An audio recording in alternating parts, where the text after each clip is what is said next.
بسم الله الرحمن الرحيم. الحمد لله رب العالمين، والصلاة والسلام على أشرف المرسلين وعلى آله وصحبه أجمعين وعلى من تبع هداهم إلى يوم الدين. أما بعد. After praising Allah subhanahu wa ta'ala the Almighty and passing salutation upon His Messenger Muhammad, may peace and blessings be upon him, we'll welcome everybody, brothers and sisters. أرحب بجميع الإخوة والأخوات. And we go ahead with our Sheikh Dr. Ziyaad Al-Abbaadi, Hafidhahullah, whom you are familiar with because he came the last time, but he only gave us 1 hour. أعطتنا واحدة ساعة واحدة فقط المرة الماضية، لذلك احنا نطمع الآن أكثر.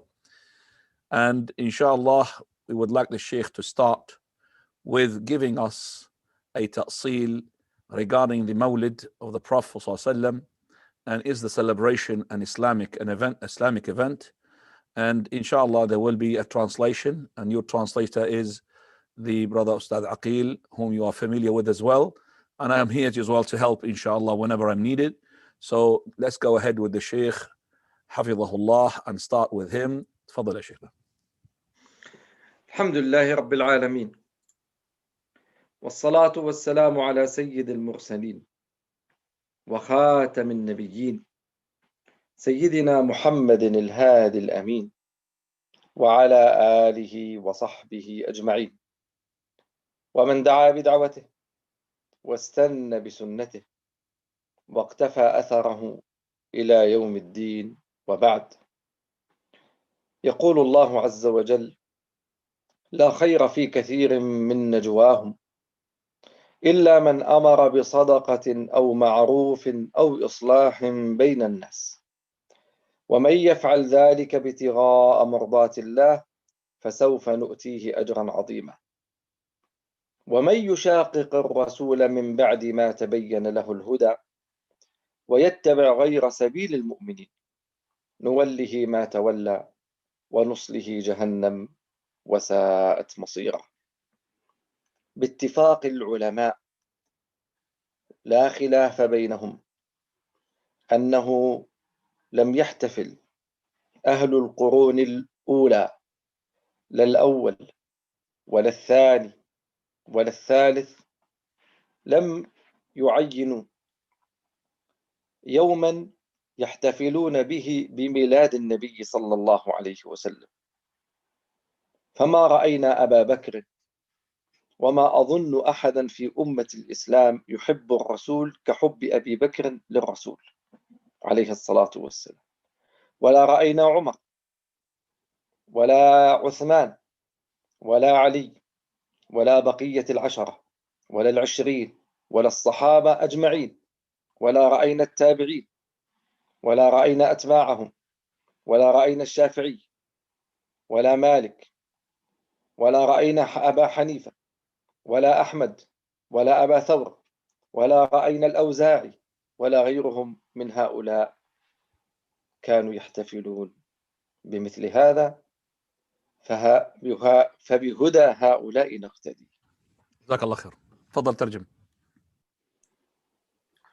Bismillah, alhamdulillah, wassalatu wassalamu ala rasulillah. To proceed, our Sheikh, may Allah preserve him, started off by praising Allah subhanahu wa ta'ala and sending peace and salutations upon the Prophet, peace and blessings be upon him.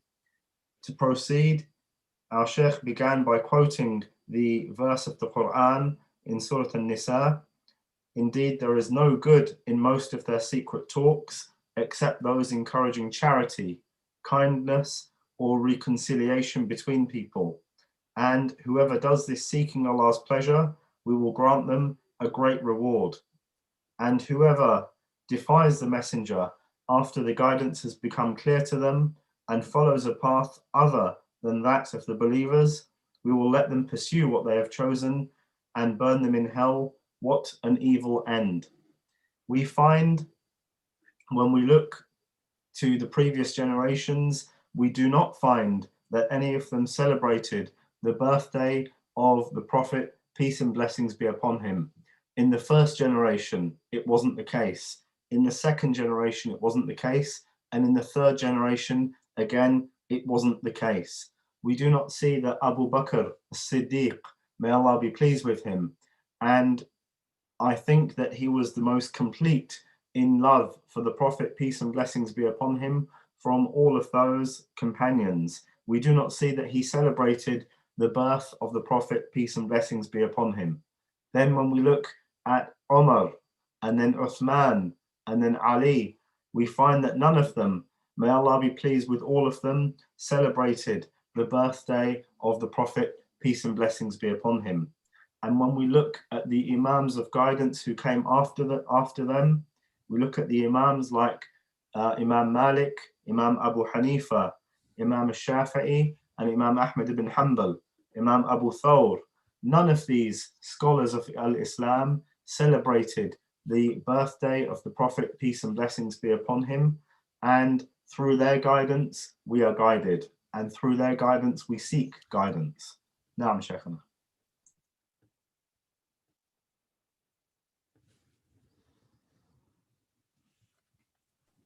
وإذا رأينا ونظرنا إلى واقع هذا الأمر ونجد أن الأمر كما ترون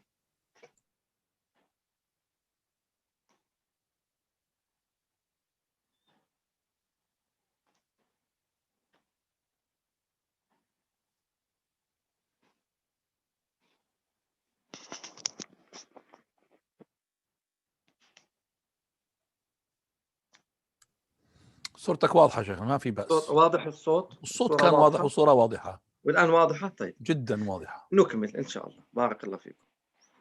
كما ترون إخواني، نرى حينما ننظر في التاريخ أن أول من أحدث الاحتفال الذي نراه اليوم من توزيع الحلوى ومن الابتهاج في مثل هذا اليوم بالبردة وبالأناشيد وغير ذلك مما يصنع في هذا الزمان، أول من اخترع ذلك العبيديون الرافضة في أواخر القرن الرابع الهجري. ما سبقهم إلى ذلك أحد من أهل العلم ولا الفضل. ابتدعوا أمرين. الأمر الأول ما حدث في يوم عاشوراء من بلاء كثير، نسأل الله العافية والسلامة. والأمر الثاني ما كان من هذا اليوم في يوم مولد النبي عليه الصلاة والسلام زعموا.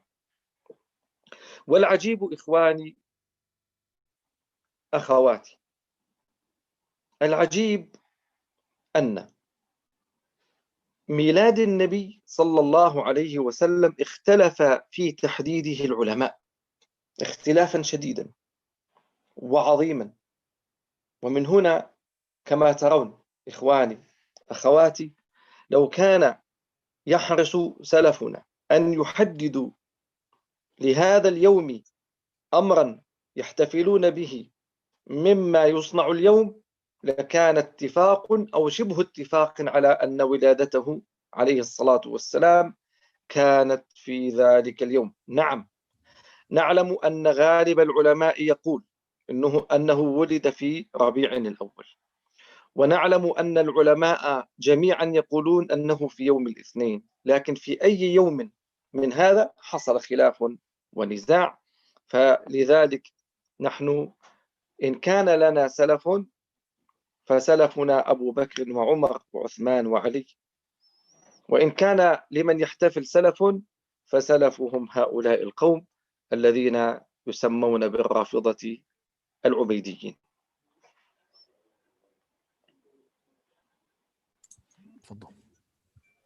So when we look to this reality and we see that this is the reality, that none of these preferred generations or virtuous generations celebrated the birthday of the Prophet, peace and blessings be upon him, we look to history to uncover who the first people indeed were to celebrate the birthday of the Prophet, peace and blessings be upon him.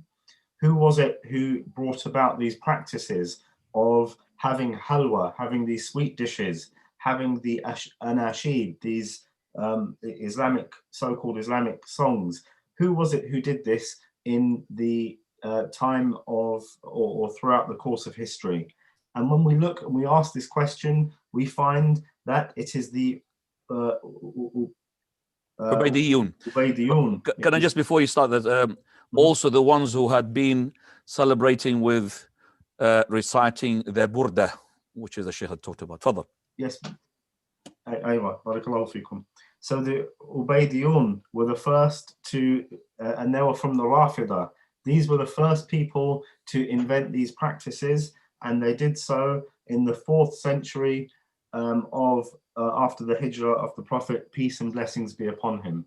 And this group, in reality, they brought 2 things, or they innovated 2 things into Al-Islam.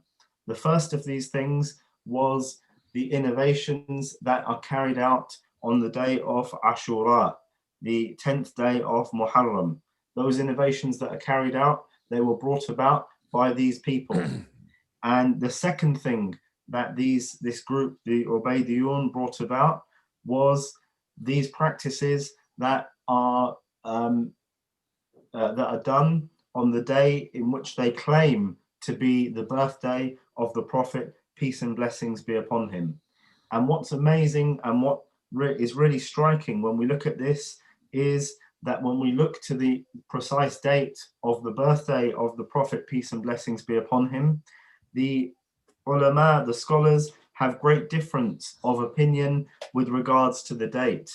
And when we look at this, or had it been the case that this was a sunnah to be followed, we would have found the scholars would be unanimous, or they would have agreed upon a fixed date for these celebrations. That the scholars, they would have been keen to look forward to unite their decisions regarding setting the day of the birth of the Prophet. Now, Ahsanallahu alaykum. So the scholars are of the opinion, and they are in agreement that the Prophet, peace and blessings be upon him, was indeed born in the month of Rabee Al-Awwal, and they are in agreement that he was born, sallallahu alaihi wasallam, on a Monday. And this is it. Besides this, there are differences of opinion. And if we are truly to have a salaf, to have previous generations upon whom we traverse their path, then our salaf should be Abu Bakr, Umar, Uthman and Ali. And whosoever celebrates the birthday of the Prophet, peace and blessings be upon him, then their salaf, the path of those whom they seek guidance through, and the path of those whom they follow, is the path of the Ubaydiyun. Now, الرافضة. شيخ just يعني قبل أن تكمل حفظكم الله، أنا أعلم تماما أنه حتى العلماء لم يتفقوا على الشهر الذي ولد فيه النبي صلى الله عليه وسلم. ولذلك أنا قلت ذهب الجمهور، هو قال اتفقوا على يوم الاثنين، واختلفوا حتى في ربيع الأول. هو ما ترجم هذا. تفضل يا أستاذ. نعم. عقيل. أنا كان I can't hear you عقيل. I can't hear you عقيل. ها؟ عقيل. ما نسمعك. So can you just unmute him, brothers, your co-host, please? Okay. I couldn't unmute there for a second. It's just the brothers, the co-host, Allah al-Musta'an. So as a clarification, the majority of the scholars, they are of the opinion that the Prophet, peace and blessings be upon him, was born in the month Rabee Al-Awwal, but they are in agreement that he was born, sallallahu alayhi wa sallam, on a Monday. تفضل شيخنا. نعم شيخنا.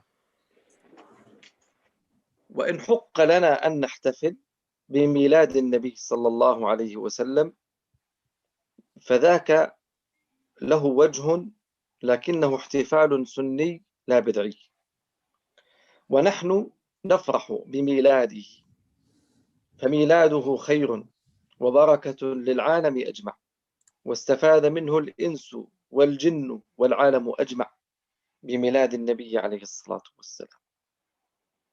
فإن حق لنا أن نحتفل فاحتفالنا يكون بحسن الاقتداء والاتباع كصيام يوم الاثنين، لقول النبي صلى الله عليه وسلم: ذاك يوم ولدت فيه فأصوم يوم الاثنين، وأقصد من ذلك احتفالا بالنبي عليه الصلاة والسلام لا لذات الاثنين، ولكن فرحا بميلاد حبيبنا عليه الصلاة والسلام.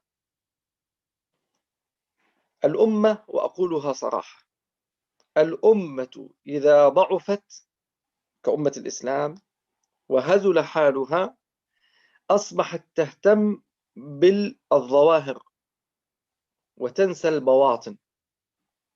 مثلا نضرب على ذلك مثالا، قال عليه الصلاة والسلام: إذا زوقتم مصاحفكم وزخرفتم مساجدكم فالدمار عليكم. يعني تخيلوا أن الأمة إذا أصبح حالها الاهتمام بالظواهر بعيدا عن البواطن، يعني هذا الذي يحتفل بمولد النبي صلى الله عليه وسلم بالحلوى ويحتفل بقيامه وما يحدث بين الناس في هذه الأيام، وهو آكل ربا، وهو يكذب، وهو غشاش، وهو قاطع رحم، وهو يسيء الجوار، وهو أين هو من النبي عليه الصلاة والسلام؟ والمشكلة أن هذا الذي يحتفل وحاله هذه يرى أنه أفضل ممن لا يحتفل، وهو أقرب إلى النبي في الفعل منه 1000 مرة، بل يرى نقصا في من لا يحتفل. فإذا كان يرى نقصا في من لا يحتفل، هل أبو بكر ناقص وعمر ناقص والصحابة عندهم نقص والسلف عندهم نقص؟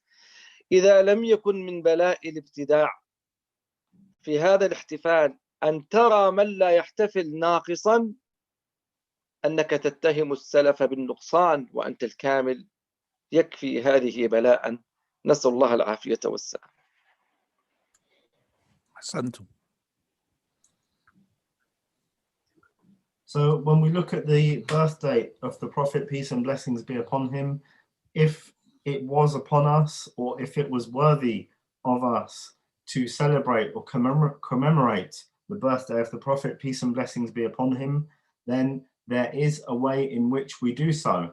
But this is a way and a manner which is Sunni. It's in accordance to the Sunnah of the Prophet, peace and blessings be upon him, and it's not in a manner that is innovated.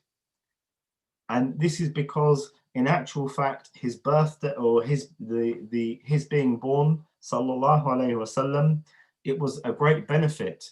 It was a benefit to the people. It was a benefit to the jinn. It was indeed a benefit to all of the creation, because all of the creation benefited from him. However, the manner in which we commemorate the birthday of the Prophet, peace and blessings be upon him, is through following his guidance and through following him in a good manner. So, for example, we see that the Prophet, peace and blessings be upon him, he said that he would fast on the Monday, and he said that this was the day in which I was born. So for this reason, we fast on the Monday. And it's not the fact that we fast on the Monday because it's a Monday in and of itself. Rather, we fast as it's in accordance to the Sunnah, the example of the Prophet, peace and blessings be upon him, and we are happy to do so, i.e. we're happy to follow the example of the Prophet sallallahu alaihi wasallam. And one of the issues with the Islamic Ummah is that when the Ummah starts to weaken, it concerns itself with the outward things, with the outward appearances of matters, without truly considering the inner realities of those matters. So, for example, the Prophet, peace and blessings be upon him, said in a hadith, he said, when you beautify your mushafs, your copies of the Quran, and you beautify and your masajid, then know that destruction is upon you. And this is because the emphasis of the people would be upon the exterior of these things and not really the essence or the interior of these matters. So we will find the individual who celebrates the birthday of the Prophet, peace and blessings be upon him, by having a party, by giving halwa, by singing these anashid. We'll find that they do these things, but at the same time, they cheat people, or they partake in interest-bearing transactions, or they are not trustworthy, or they are not good to their neighbors, etc., etc.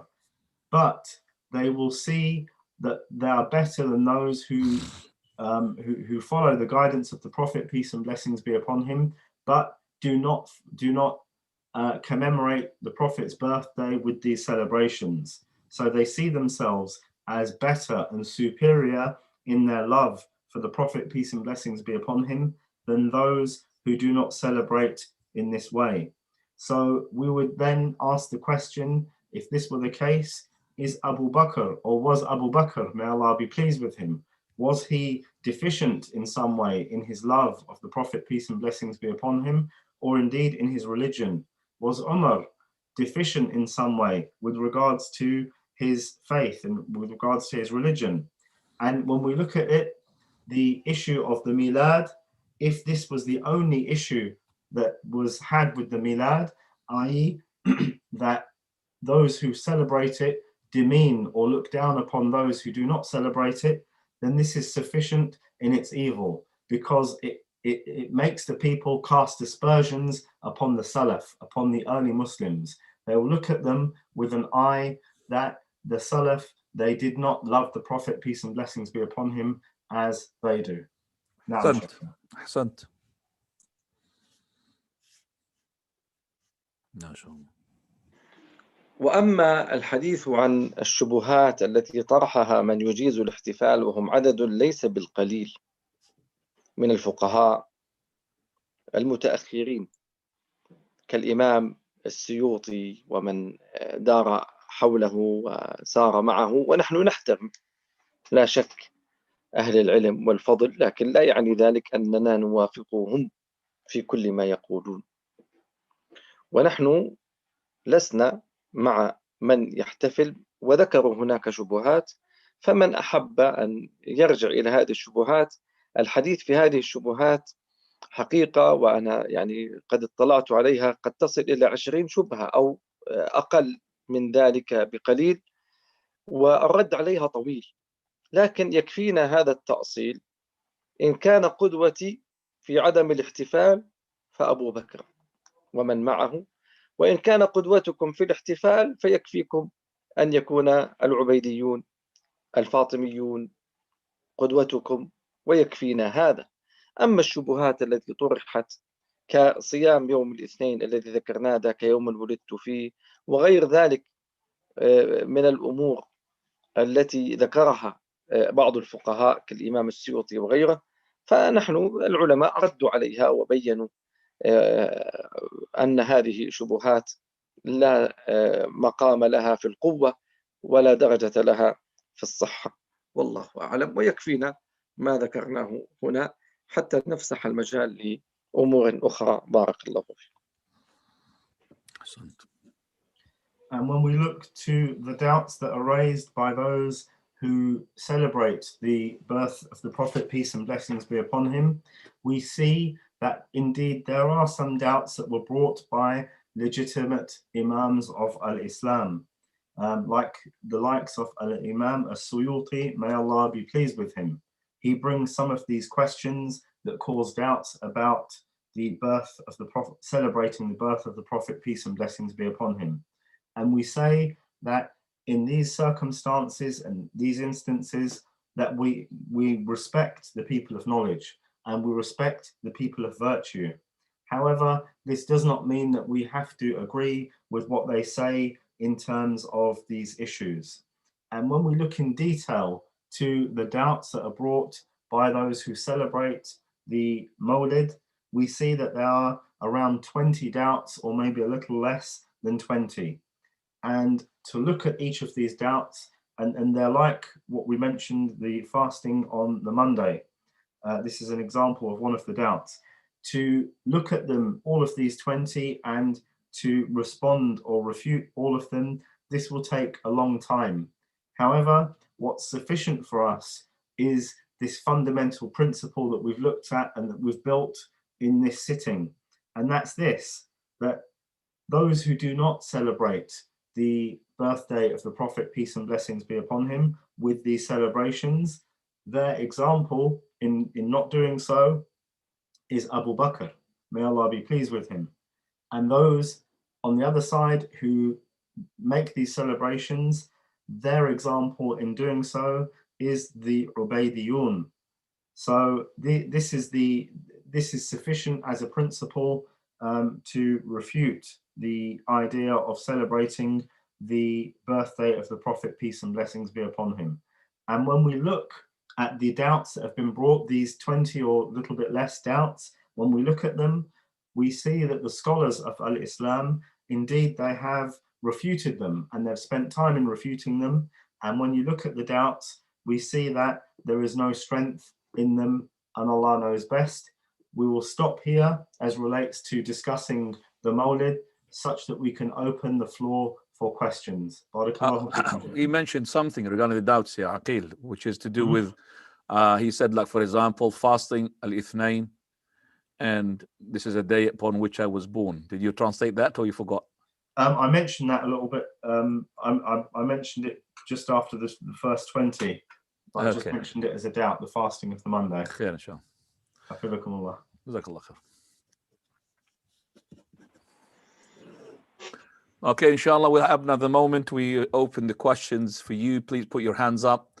And for the questions I've received as well through the WhatsApp from the ones which is the chatting, I will take that as well in order. So please make sure that when we make sure that to listen to the co-host instruction, please co-host, make it just as brief as possible. Straight away, tell them what is the conditions regarding the questioning, please. Jazakumullahu khairan wa barakallahu feekum. Okay, you can put your questions to our guest, the Sheikh, now. If there are any imams present here, please make sure that you add imam to your name so that you can have your question. Otherwise, you can queue as normal, inshallah.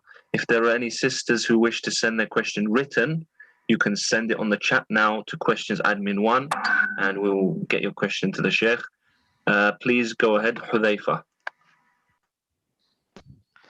Assalamu alaikum wa rahmatullahi wa barakatuh. Jazakumullah khairan for the concise clarifications on the issue of the Mawlid. Quick question. Basically, I passed by a homeless girl and her dog on my way to shopping. Is it permissible for me to buy food for her and her dog? You passed by whom? Sorry, I didn't. Homeless girl. Okay, and she had what? She's with her dog. Yeah. And they're sitting outside the shop. Is it permissible for me to buy food for her and her dog? Okay. أحسن الله عليكم. جزاكم الله خير. شيخنا يسأل هذا السائل يقول أول شيء بارك الله فيكم لشرحكم لمسألة ما يتعلق بالمولد النبوي. الأمر الثاني يقول أنا مررت بفتاة هي من اللواتي ليس عندهن مأوى. احنا كثير من الناس هنا ليس لهم مأوى، يعني يبيتون في الشوارع. فيقول هذا السائل وجدتها وكلبها، فهل يجوز لي أن أشتري لها طعاما وأشتري طعاما أيضا لكلبها؟ الحمد لله والصلاة والسلام على رسول الله وبعد. أما إذا كان الآن هل هي مسلمة أم غير مسلمة؟ بالتأكيد غير مسلمة. غير مسلمة. أما من زكاة المال فلا تجوز، لأن النبي صلى الله عليه وسلم بين أن هذه الزكاة تؤخذ من أغنيائهم وتوضع في فقرائهم، ولذلك ذهب جماهير العلماء إلى عدم جواز إعطاء الزكاة للكافر إلا في حدود ضيقة أو في مصارف شرعية. من المصارف الشرعية في إعطاء الزكاة لغير المسلم في باب المؤلفة قلوبهم، فإذا كان من المؤلفة قلوبهم يجوز لك أن تعطيه تأليفا لقلبه على درجات، هل يدخل في الإسلام تؤلف قلبه إلى الإسلام، هل هو عدو للإسلام تريد أن تدفع شره، فيجوز أن يعطى من الزكاة. أما في هذه الصورة فلا أظن أنها من باب تأليف القلوب. أما في الصدقات المعروفة التي هي نافلة، الصدقة النافلة، فيجوز لك أن تعطيه، ويجوز لك أن تعطي حتى الكلب. وامرأة من بني إسرائيل دخلت الجنة وغفر لها بكلب سقته، ففي كل كبد كما قال عليه الصلاة والسلام في كل كبد رطبة أجر. فحتى إذا وجدت أن هذه المرأة تحتاج حاجة كبيرة، أنا أرى هذا في تأليف القلوب وغير ذلك، وربما يكون سبب في إسلامها. إن لم يجد صدقة يعطيها ولم يجد إلا الزكاة، هو ينظر إلى هل هناك احتمالية أن يكون فيها تأليف لقلبها تسلم، فإن مال قلبه إلى أنه من باب تأليف القلوب فيدخل في مصرف المؤلف قلوبهم، والله أعلم في هذا. وأما الكلب فلا يعطى من الزكاة ولكن يعطى من الصدقات العادية. نعم.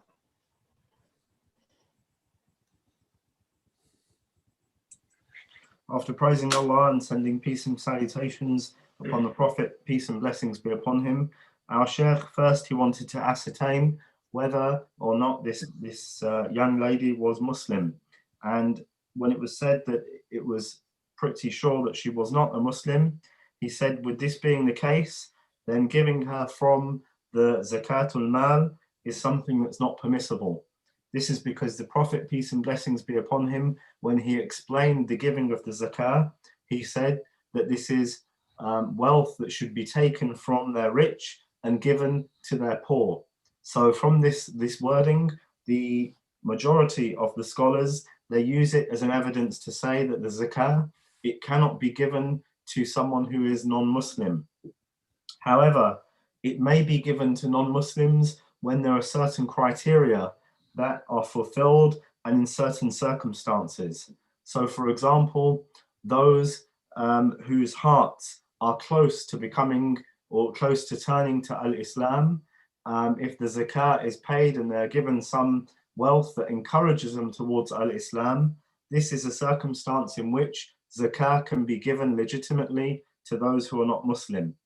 Or if there are individuals who have enmity towards Al-Islam, but giving them this zakat al-mal, giving them this, it blocks their enmity and it blocks the evil that they have towards Al-Islam. This is another case in which it's permissible to give the zakat al-mal to someone who is not Muslim. As for the sadaqah and nafila, your general giving of sadaqah, your general giving of charity, which is not zakah, then it's permissible for you to do so.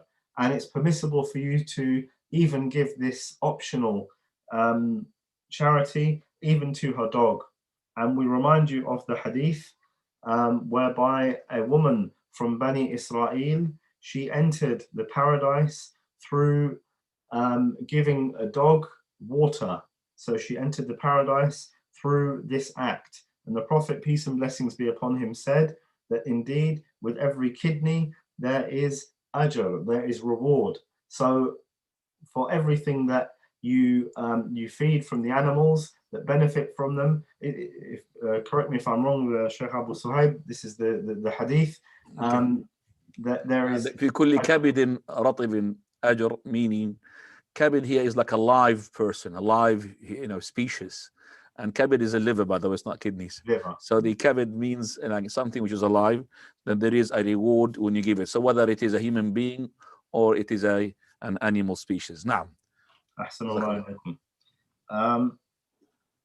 so in essence, even by doing so, by this act, if you giving it as voluntary charity, this is an act that actually it may turn her towards Al-Islam and it may encourage her towards Al-Islam.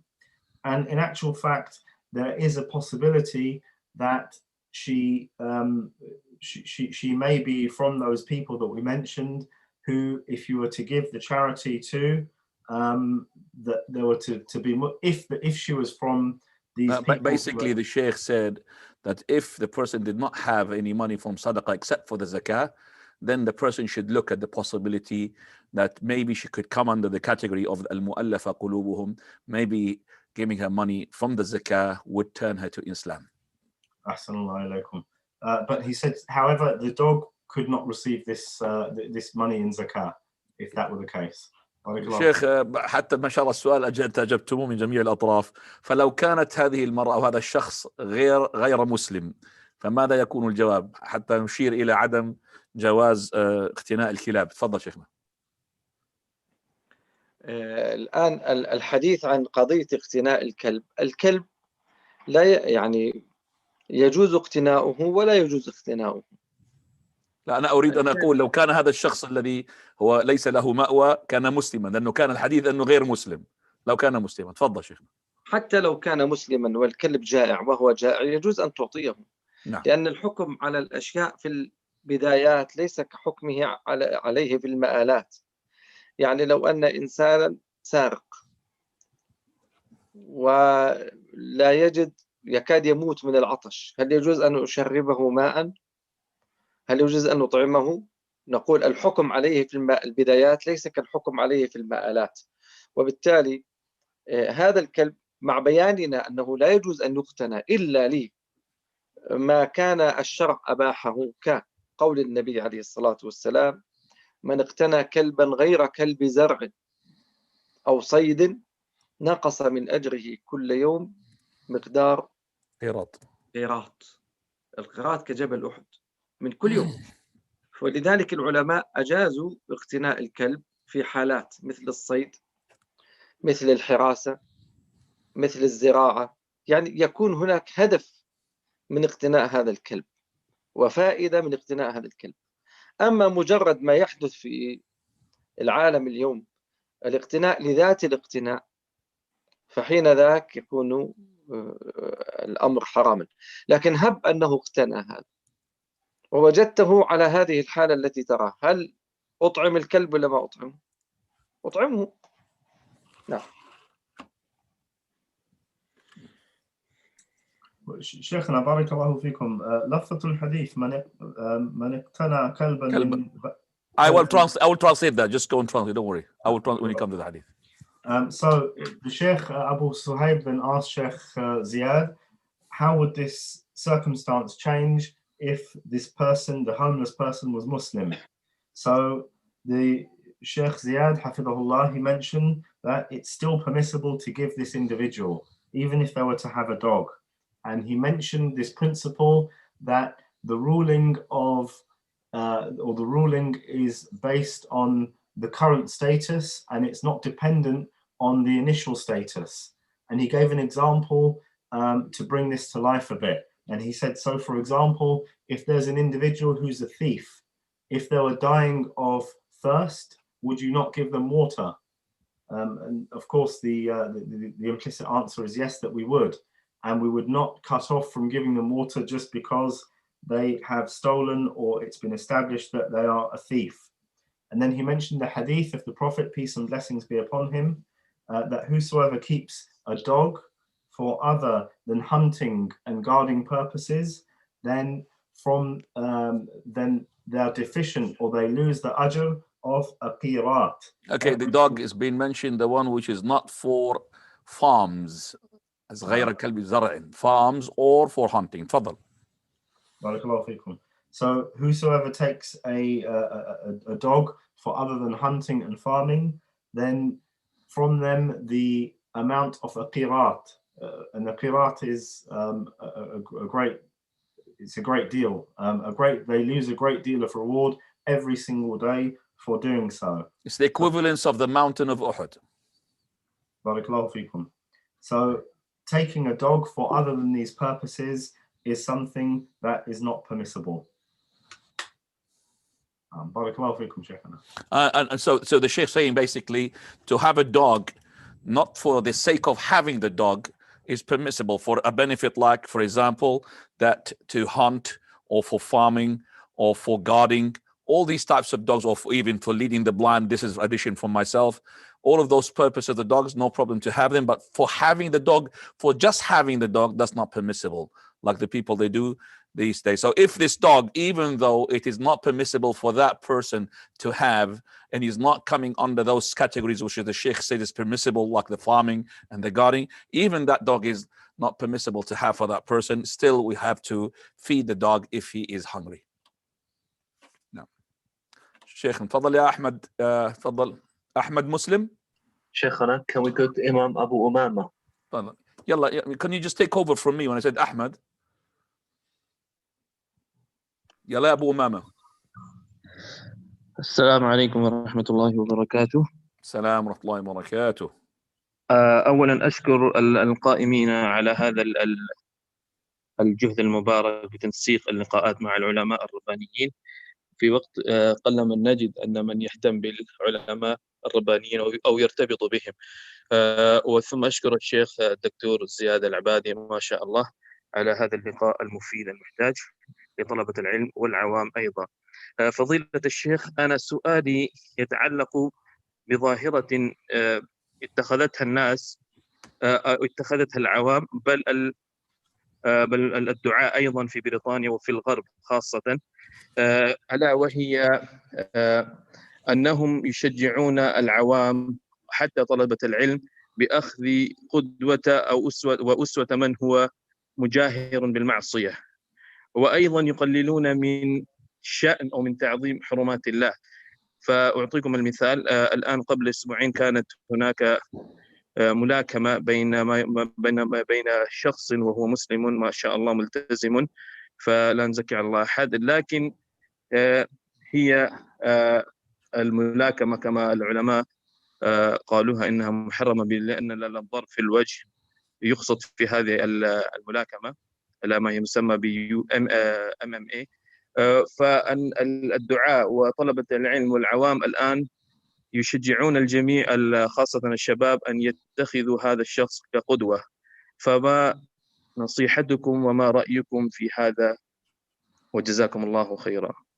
You want to translate the question, Aqil? Yeah, you can fill in the gaps, inshallah. Yeah, I'll do that because I was not paying attention. I do have most of it, but I didn't have the beginning of it. Okay. So our brother, may Allah preserve him, he started off by thanking those who are responsible for setting up this. He's an imam, by the way, he's a sheikh. Go ahead. The imam and sheikh, he thanked the brothers for setting, and Sheikh Abu Suhaib for setting this up. And he also thanked our Sheikh Ziyaad Al-Abbaadi for his beneficial words and his time.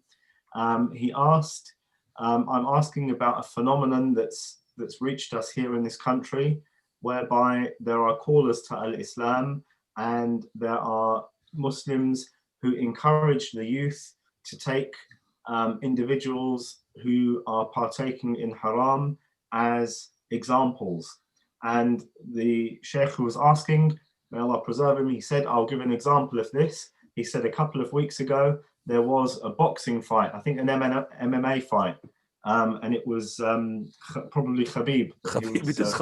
He was referring to. Yeah. He Yes. said that this was a brother who is practicing, but partaking in MMA, which is something which is haram. And we have brothers who are pushing this individual as an example to be followed for the youth. So what is your statement regarding this phenomenon? عفوا على المقاطعة، أنا أتذكرت على الأبيات. هي زعمتني بس زعمتني شيخا ولست بشيخ، إنما الشيخ من يدب دبيبا. ما تحتاج إلى translation. Right. So basically before the sheikh starts, I would like just to make sure that the imam had just actually saying is how important for linking the people to the scholars, not linking them to role models which are not really scholars. So that is why this program is coming, alhamdulillah, every 2 weeks. By the blessings of Allah, got nothing to do with that. Blessings of Allah Azza wa Jal, that we are linking the people to the scholars. And I add to this as well, unfortunately, we don't have that many people are linking to this. I mean, as Habib, for example, Habib, who is, when he does go into the online, we have not 80, 91 people, we'll have 91 millions, Allah al-Musta'an. So that's why people taking the role model. And unfortunately, the dua, they are as well encouraging the youth to take these people as role models. Yes, maybe they are, mashallah, well committed to the deen, as Habib. But the thing is that the event itself, it involves nakedness of the women and all of that. So how can we encourage our youth to involve themselves in such an issue or take them as a role model? Fadal Shaykhna. Alhamdulillah wa salatu wa salam ala Rasulillah. كما أنك لم ترضى أن تزعم شيخا، فأنا أيضا لا أرضى أن أزعم عالما، وإنما أنا طويل بعلم. هذا يعني كرد سريع لأخي جزاه الله خير. ولذلك يعني بارك الله فيكم، وأنا كثير علي طالب علم. الأمر الآخر بارك الله فيك، هذا السؤال ينبع من تأصيل علمي قائم على قضية ما قيمة الآخرة في قلوب الناس. كلما عظمت الدنيا في قلوب الناس أصبحوا يتأثرون بأحداثها ويتأثرون بما فيها، ويقل عندهم قضية الحرام والحلال. هذه مشكلة. إذا عظمت الدنيا كان ذلك على حساب الآخرة، إذا عظمت الآخرة كان ذلك على حساب الدنيا. والدليل قال عليه الصلاة والسلام: الدنيا ضرت الآخرة. يقول الدنيا ضرت الآخرة. فحينما، وننتبه إلى هذا، حينما ننظر إخواني أخواتي إلى هذا الباب ونلتفت إليه، أنا كنت أستغرب وأستعجب التعلق عند الأوروبيين والأمريكان والشرقيين والغربيين في كرة القدم، وتجد الملعب يعني فريق من الدرجة الثانية ويمكن الثالثة، وتجد في الملعب 20,000 وعندهم حماس وعندهم قوة. هذا لو كان متعلقا بالآخرة قريبا إلى الله ما نظر إلى هذه الأشياء. بينما ضعف الإيمان أو ضعف الآخرة يجعل الإنسان متعلقا بهذه الأشياء. ربما كما قالوا إذا لم بعض الناس إذا لم يجد عرسا يصنع عرسا، يعني إذا لم يجد عرسا يرقص فيه يصنع هو عرسا يرقص فيه. ومن هنا يبحث عن شيء يفرحه. أحيانا من الأسباب كثرة الإحباطات عند المسلم، فيبحث عن لاعب كرة قدم من المسلمين حتى غير المتدينين كتغذية هذا الضعف أو هذه الإشكالية التي تقع عند بعض المسلمين، وهذه تدفع إلى أن يكون هذا التعلق. ولذلك كلما تعلق قلبك بالله كلما هذه الأمور ما نظرت إليها قط. ولذلك من يتعصب لفريق كرة قدم ويتعصب إلى أشخاص هنا وهناك، هذه الدنيا عظمت عنده وكان ذلك على حساب الآخرة. هذا ملخص حقيقة. وتستغرب أن يكون هذا في أئمة مساجد، وتستغرب أن يكون هذا في مصلين. نعم، وتستغرب. هذا أقولها صراحة من هذا الباب. وهناك إشكالية أقولها وأختم بها كلمتي. يقول علماؤنا: كثرة الإمساس تفقد الإحساس. كثرة الإمساس للخطأ والحرام وغير الجائز تجعل تهاونا في الحرام، في قضية النظر إلى الحرام، استماع للحرام، المشاركة في الحرام. مع كثرة الإمساس وكثرة أفقدت الإحساس. هذه حقيقة ونشعر بها حتى في بلادنا، ولا حول ولا قوة إلا بالله. أحسنتم، تفضل. بارك الله فيكم شيخنا. All praises are due to Allah. May peace and salutations be upon the Prophet. To proceed, our Sheikh Ziyaad, may Allah preserve him, he said the first matter is that I should correct you. As you have said, the questioner, that you are not a Sheikh, then I consider myself to be a small student of knowledge and not from the scholars. We see that the Sheikh is mentioning this in being modest. May Allah preserve him. As relates to the question, then the question, it relates to something that's quite fundamental. It's a fundamental orientation that the people have, and that's this: the worth of the hereafter. What is the worth of the hereafter within the hearts of these people? We find that when the dunya, the life of this world, when it has a great impact, or it is deemed as something great in the eyes and hearts of the people, that they are more likely to be influenced by the people of the dunya, those who have achieved success and status in the dunya. And when this is the case, the status of the life of this world, it goes up, its impact goes up, the matter of the halal and the haram, that which is permissible and impermissible, and the importance of it, that goes down. So there is a direct relationship between the ta'alluq, between the link that the individual has between the life of this world and its importance, and their relationship with what is halal and what is haram. And it's been narrated in the hadith that the dunya, and Sheikh Abu Suhaib, you may correct me in this. Dunya darratul akhirah, meaning the dunya, the world, is like if you have a person to have two wives, one wife is the adarra of the other wife. So if you marry the two, both of them, they're going to be enemies to each other. The first wife and the second wife. Nah. No. So we need to pay attention to this fact. And I used to be amazed looking at some of the people in the West, in Britain and America, and generally the people of the West, how attached they are to football. And when you look at the football teams when they play, you can even look at Division 2, Division 3 teams. So teams that aren't even at the pinnacle of the sport, or even really reckoned on a worldwide scale. If you look at them, you look at the stadia, and the stadia have 20,000 people in them. They have so many people in them. And this is due to the weakness that they have for the life of the hereafter. And we would see that if they had a stronger, or we would see that this is, it relates to the strength of faith that they have in the life of this world. Well, Sheikh Abu Suhaib, I didn't really understand a bit about Urs, about the Urs. Aywa.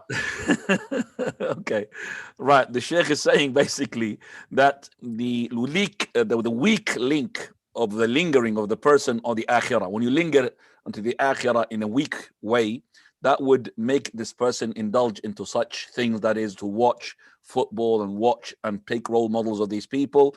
And those people as well, from their weakness, if they don't find something to satisfy themselves, they will create one. So they create something. They will create an environment that would feed that deficiency in their heart, which is the lingering to the world. Fadal. So due to this weakness, they will look to any role models that they have in the life of this world. So for example, they'll look for footballers, and they may not be practicing footballers, but they'll look to footballers who are Muslim as examples. And this is the example of one whose heart is connected with the dunya.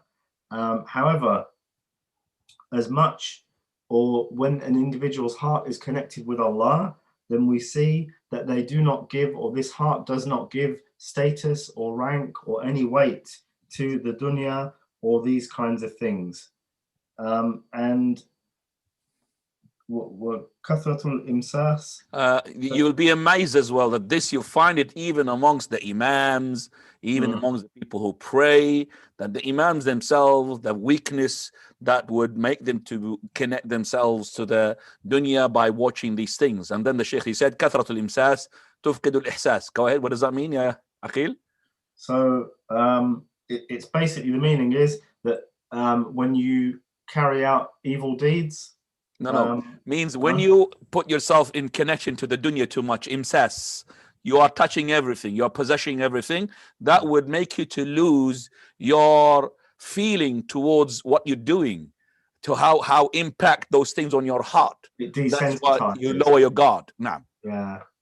So when an individual is in touch, as our Shaykh Hafidhullah said, when an individual is in touch with the dunya so much, it normalizes it normalizes the wrongdoing and the wrong things. And this is a very sad reality that we see even in the Muslim lands, that the people do this due to their connection with the dunya. Barakallahu feekum. يلا يا أحمد. أحمد. Go ahead, please, brother Ahmed. Barakallahu fikum. Sheikh, my question is with regards to the traveler. How many days is the traveler supposed to shorten their prayer when they get to the destination? Can you translate, please, Aqil? Because I have to busy myself reading the questions as well here. شيخنا بارك الله فيكم وأحسن الله عز وجل إليكم. ما مدة التقصير للمسافر؟ يعني لأي مدة يستطيع أن يقصر الصلاة؟ يقصر الصلاة. قبل أن تجيب شيخنا, can you the question or again? Can you repeat your question? I think you've asked two questions in that one. Can you just repeat the question again? The question is, how many days when the traveler gets to destination are they supposed to shorten the prayer? How many days? You mean what's the distance? You mean? No, how many days? شيخنا إلى كم ما هي المدة التي يستطيع فيها المسافر أن يقصر صلاته؟ وليس يعني إذا كان في منطقة السفر كم من المدة يستطيع فيها أن الصلاة يقصرها؟ نعم. الحمد لله والصلاة والسلام على رسول الله. هذه المسألة خلافية بين العلماء. لو أن إنسانا على سفر وكان في سفره يتنقل، مثلا يتنقل من بلدة إلى بلدة، من مكان إلى مكان، كم المدة إذا مكث فيها يبقى مسافرا، وإذا مكث فيها أكثر يصبح مقيما إقامة مؤقتة؟ هذه من المسائل طويلة الخلاف بين العلماء، فمنهم من أوصلها إلى 15 يوما كالحنفية، ومنهم من قصرها دون ذلك. الذي أميل له هو مذهب الشافعية ومذهب الجمهور، وهو إذا مكث هذا الذي أميل له، إذا مكث في مكان 4 أيام غير يوم الوصول وغير يوم السفر، يعني تصبح 6 أيام، فإنه إذا مكث هذه المدة فأكثر فإنه يصبح مقيما. هذه الإقامة تسمى بالإقامة المؤقتة، فيصلي الثنائية الرباعية كما هي، الظهر 4 والعصر 4 إلى آخره، ولا يقصر.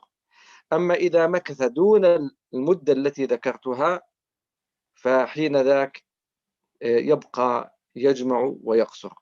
لكن يستثنى من ذلك صورة، وهي إذا نزل في مكان ولا يعرف كم سيبقى، ينتظر تأشيرة، ينتظر أمرا عسى أن ينجز، وينتظر ولو مكث سنة يبقى يجمع ويقصر.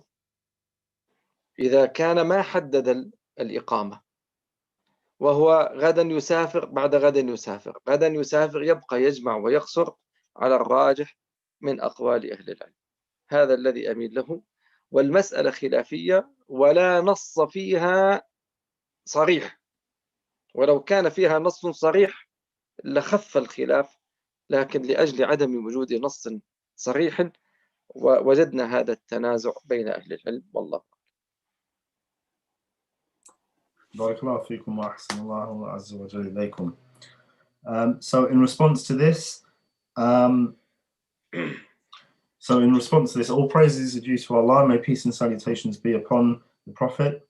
An individual, it may be that an individual is traveling, and upon their travels, they spend some time here and they spend some time there, and within their traveling, they are traveling. This is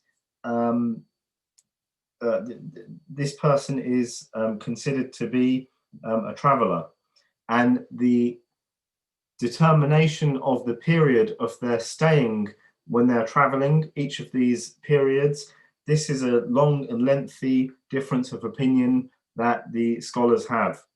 So the Hanafiya, the scholars of the Hanafi madhab, they say that an individual, when they are traveling in this manner, if they are resident for 15 days or less, then they can combine and they can shorten the prayer.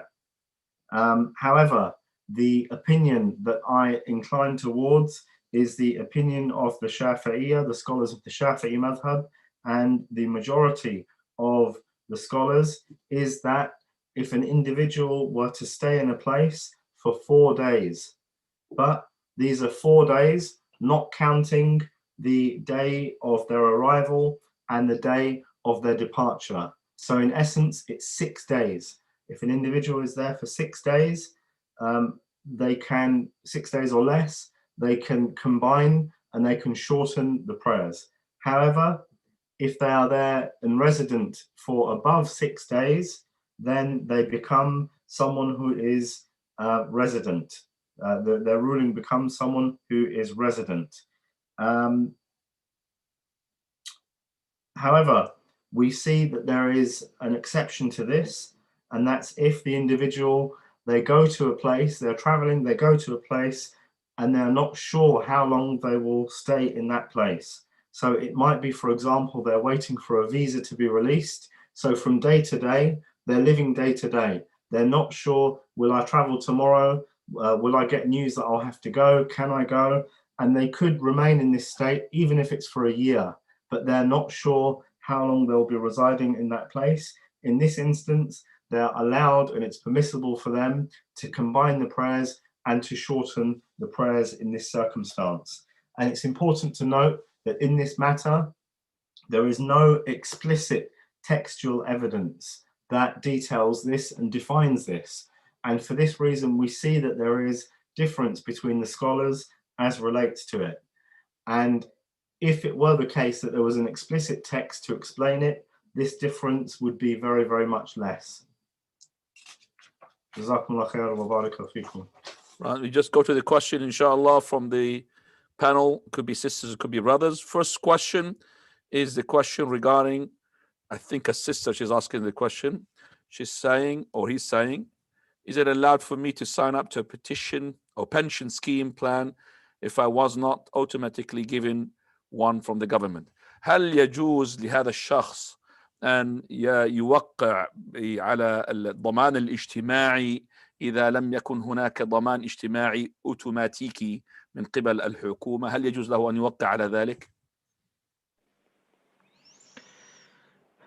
يعني المقصود بهذا السؤال أن أذهب بنفسي وأشترك في الضمان الاجتماعي اختياري.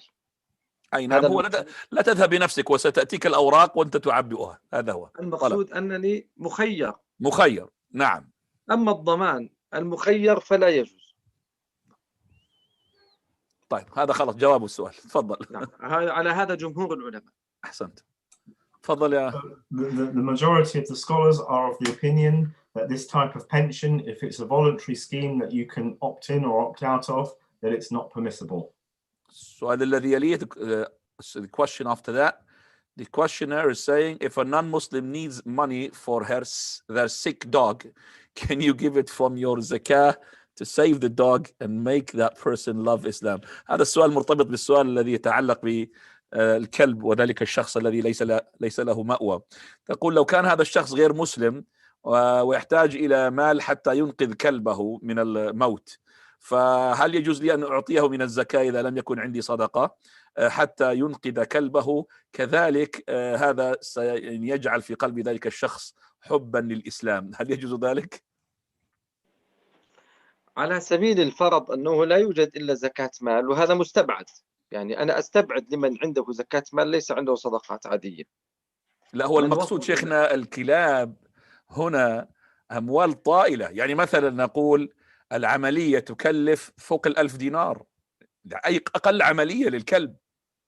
نعم. إنقاذ حياته. ولذلك أنا أعطيك حتى قبل أن تجيب شيخنا، مثلا في مسجد من المساجد، وقد يكون المستمعون الآن من ذلك المسجد، مسجد غرينتش، عندهم قط، وقد لفت انتباهي أنه كان يعرج، فقالوا لي أن هذا الكلب أصيب بالسرطان، ثم المصلون تبرعوا له بكمية من المال تقارب 900 يعني 1000 دينار أردني حتى يجري له عملية بتر لذلك العضو الذي هو فيه سرطان، والآن هو يعيش في المسجد، وكل المصلين يحبون هذا القط، والقط يحبوهم أيضا، حتى لما أتيت إليهم جاء القط ويمسح نفسه بي وهكذا.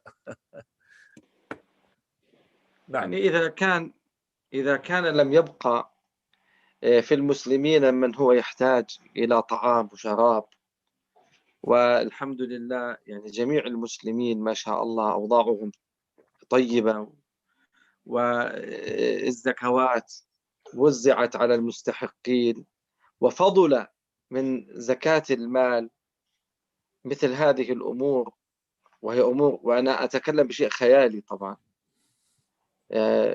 ليس حقيقيا. إذا كان ما شاء الله يعني وصلت الزكوات عند المسلمين أنه لا تجد من يعطاها وكل الناس في اكتفاء، أذهب إلى الكلاب والقطط.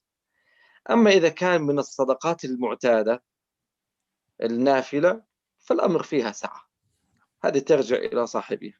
أما الزكاة أنا أتشدد فيها حقيقة والله. وقولك بأن المسلمين ليس فقط في بريطانيا، وإنما هذا يمتد إلى جميع المسلمين في طبعا.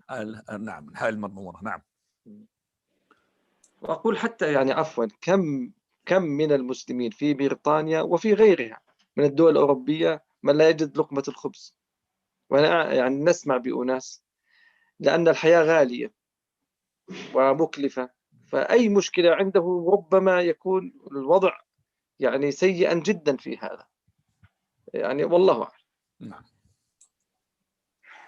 So if we were to suppose that the Muslims entirely, so not just in the UK, if the Muslims were completely fed and completely had their needs seen to, and there was extra or there was surplus funds in the Zakat al-Mal that was available, and this is something that we are looking at from a kind of theoretical point of view, then yes, I would say yes, it's in this case, it's permissible then to take this money and use it for cats and dogs. However, what's more befitting is that this kind of charity should be given from general charity, from sadaqah, nafila.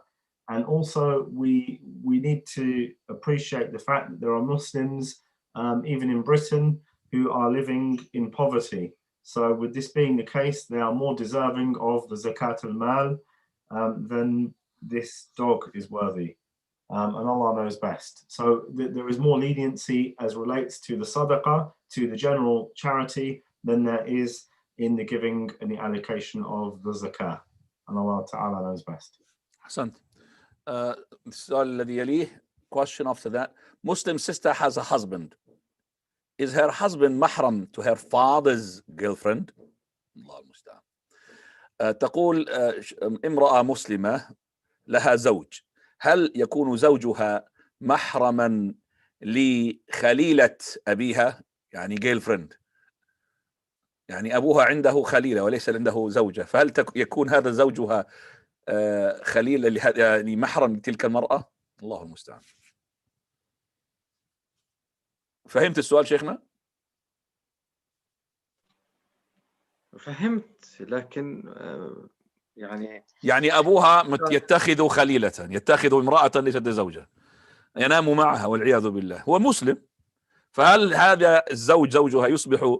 لا يصبح. مشكلة هذه. يعني لما جاني السؤال أنا قلت أعوذ بالله، هذا السؤال يعني جاء من يعني حقيقة من امرأة تريد أن تعلم بهذا الأمر. هذه المرأة ليست لأن لا يوجد عقد شرعي يجعلها محرمة، وبالتالي هذه ليست محرمة على هذا الزوج ابنته، نسأل الله العافية والسلام. الله أكبر. وهذه مما قلته كثرة الإمساس تفقد الإحساس. نعم. وهذا اللي وقع في بعض المسلمين هناك للأسف، وأنت أدرى يا أبا صهيب بها. نعم. الله المستعان. So in response to this question, the answer is no. It's a resounding and clear no, and that's because there is no legislative contract in the Islamic legislation that's deemed and recognized that's between the father and this woman that would make it the case that she would be, it would be an allowable relationship for them to, leave alone anyone else. And this is an example of what the Sheikh, may Allah preserve him, mentioned before, that the more people test things and feel things, the more desensitized they get to evil doing. And Allah knows best, and we ask Allah for his compassion. Okay, there's a question here I've been asked by a number of people regarding a person called Yasser Qadi. And the question, brothers and sisters who are living in the West, this person is not known in the world of knowledge. So I don't think the Sheikh knows him or any scholar knows him, because he's a person, he's making himself an eagle in the land of no eagles. We have just only birds. So I would like the brothers and sisters, please, I mean, those questions, and you think the person you're talking about is known, maybe he's known to the YouTube, known to other things, but he's not known in the world, on the market of knowledge. Sheikh, تعرف انت واحد اسمه ياسر قاضي؟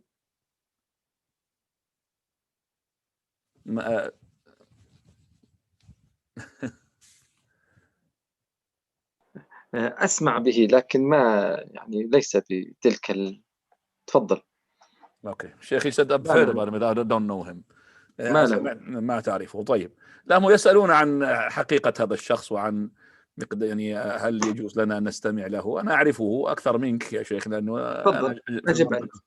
لا أجيد أن أجيب، لأنه قد يعني ومن يعرف، لا من يعرف يقدم على من لا يعرف يعني. الله يجزيكم خير. لا بس حتى ولو يعني أنا أريد أن أحيانا قد يكون بعض الدعاة يشتهرون في مناطق دون مناطق، أو في أمكنة دون أمكنة، واحتمال هذا الأخ ياسر يكون عنده اللغة الإنجليزية أو اللغة فيشتهر في إنجلترا ويشتهر في أوروبا ولا يشتهر في بلاد العرب. صحيح. هذا أظن هو السبب يعني. أنا قلت هذا الكلام قبل أن تقدم به شيخنا، قلت إنه هذا الرجل قد يكون معروفا بالغرب ولكنه ليس معروفا في أسواق العلماء. يعني سوق العلماء وطلبة العلم هم لا يعرفون إلا كتب يقرؤون هذا الكتاب. الرجل ليس له كتاب وليس له شيء باللغة العربية، وإنما هو رجل يعني اشتهر في هذه المنطقة كما قلت يعني اللغة الإنجليزية. وهذا عفوا هذا ليس ذما له، لا يعني ليس ذما له، لا مني يعني أنا لا أعرفه حتى أذم أو ما أذم. ومن عرف يقدم على من لم يعرف.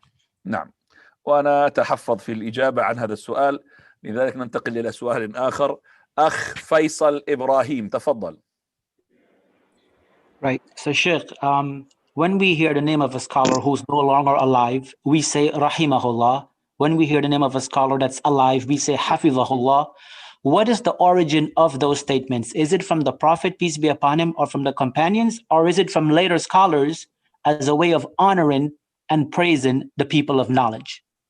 يقول السائل: عندما نقول أو نذكر عالما قد توفاه الله نقول رحمه الله، وعندما نذكر عالما على قيد الحياة نقول حفظه الله. فهل هذه مقولة مرتبطة بأقوال أهل السلف قديما؟ هل لها يعني مصدر؟ جزاكم الله خيرا. يعني هي مطلوب أن المسلم يطلب الخير، وهذا وارد في كتب أهل العلم قديما حتى المتقدمين، أنهم كانوا يترضون على من يستحق الترضي ويترحمون على من يستحق الترحم، ويسألون العافية لمن يستحق العافية. وهذا موجود حتى في كتاب البخاري، في كتب الرجال. عندي هذا الكتاب مثلا، كتاب سير أعلام النبلاء، كثير من هذا الكلام وهو يتكلم عن التراجم، يتكلم في هذا ويشير بقضية رحمه الله أو رضي الله عنه أو وفقه الله أو أعانه الله. هذه كلها مذكورة في كتب السابقين. لا، المقصد هو يقول حفظه الله للحي ورحمه الله للميت. وقلت أي نعم. الآن نحن الآن هل نعكس؟ يعني هل أقول للحي رحمه الله وأقول للميت حفظه الله؟ شيء منطقي. يعني أنا الآن لما أتكلم عن إنسان حي أسأل الله له أن يحفظه في عافيته، أن يحفظه في ولده، أن يحفظه في ماله. فهذا دعاء، ودعاء المسلم للمسلم طيب. ويقال كذلك يرحمه الله، وكذلك يقال يرحمه الله. أي نعم. أي نعم، والله أعلم. لكن اعتادت الألسن هذا هو أن تكون هذه لهنا وهذه لهنا. هذا هو الله يبارك فيك. نعم. So when we look at or this idea or this notion of making dua for the Muslims, this is something that is sought after and it's something that's good. So the Muslim is encouraged to make these types of du'as for the Muslim. And these kinds of du'as, we find them in the books of the scholars of old. So you will see that they will say, may Allah be pleased with him, for those whom Allah Azza wa Jal would be pleased with. Or they'll say, may Allah have mercy upon him, for those upon whom Allah will have mercy upon. And this is a concept that we can see in books like the Sahih of Imam al-Bukhari. And also you saw the Sheikh, he leant and he pointed towards one of his books on his shelf. And he said, even in this book, Kitab Sir A'lam al-Nubala, which is a book of the biographies of the scholars of Hadith by Imam al-Dhahabi. So this has the biographies and it mentions these scholars who have passed away.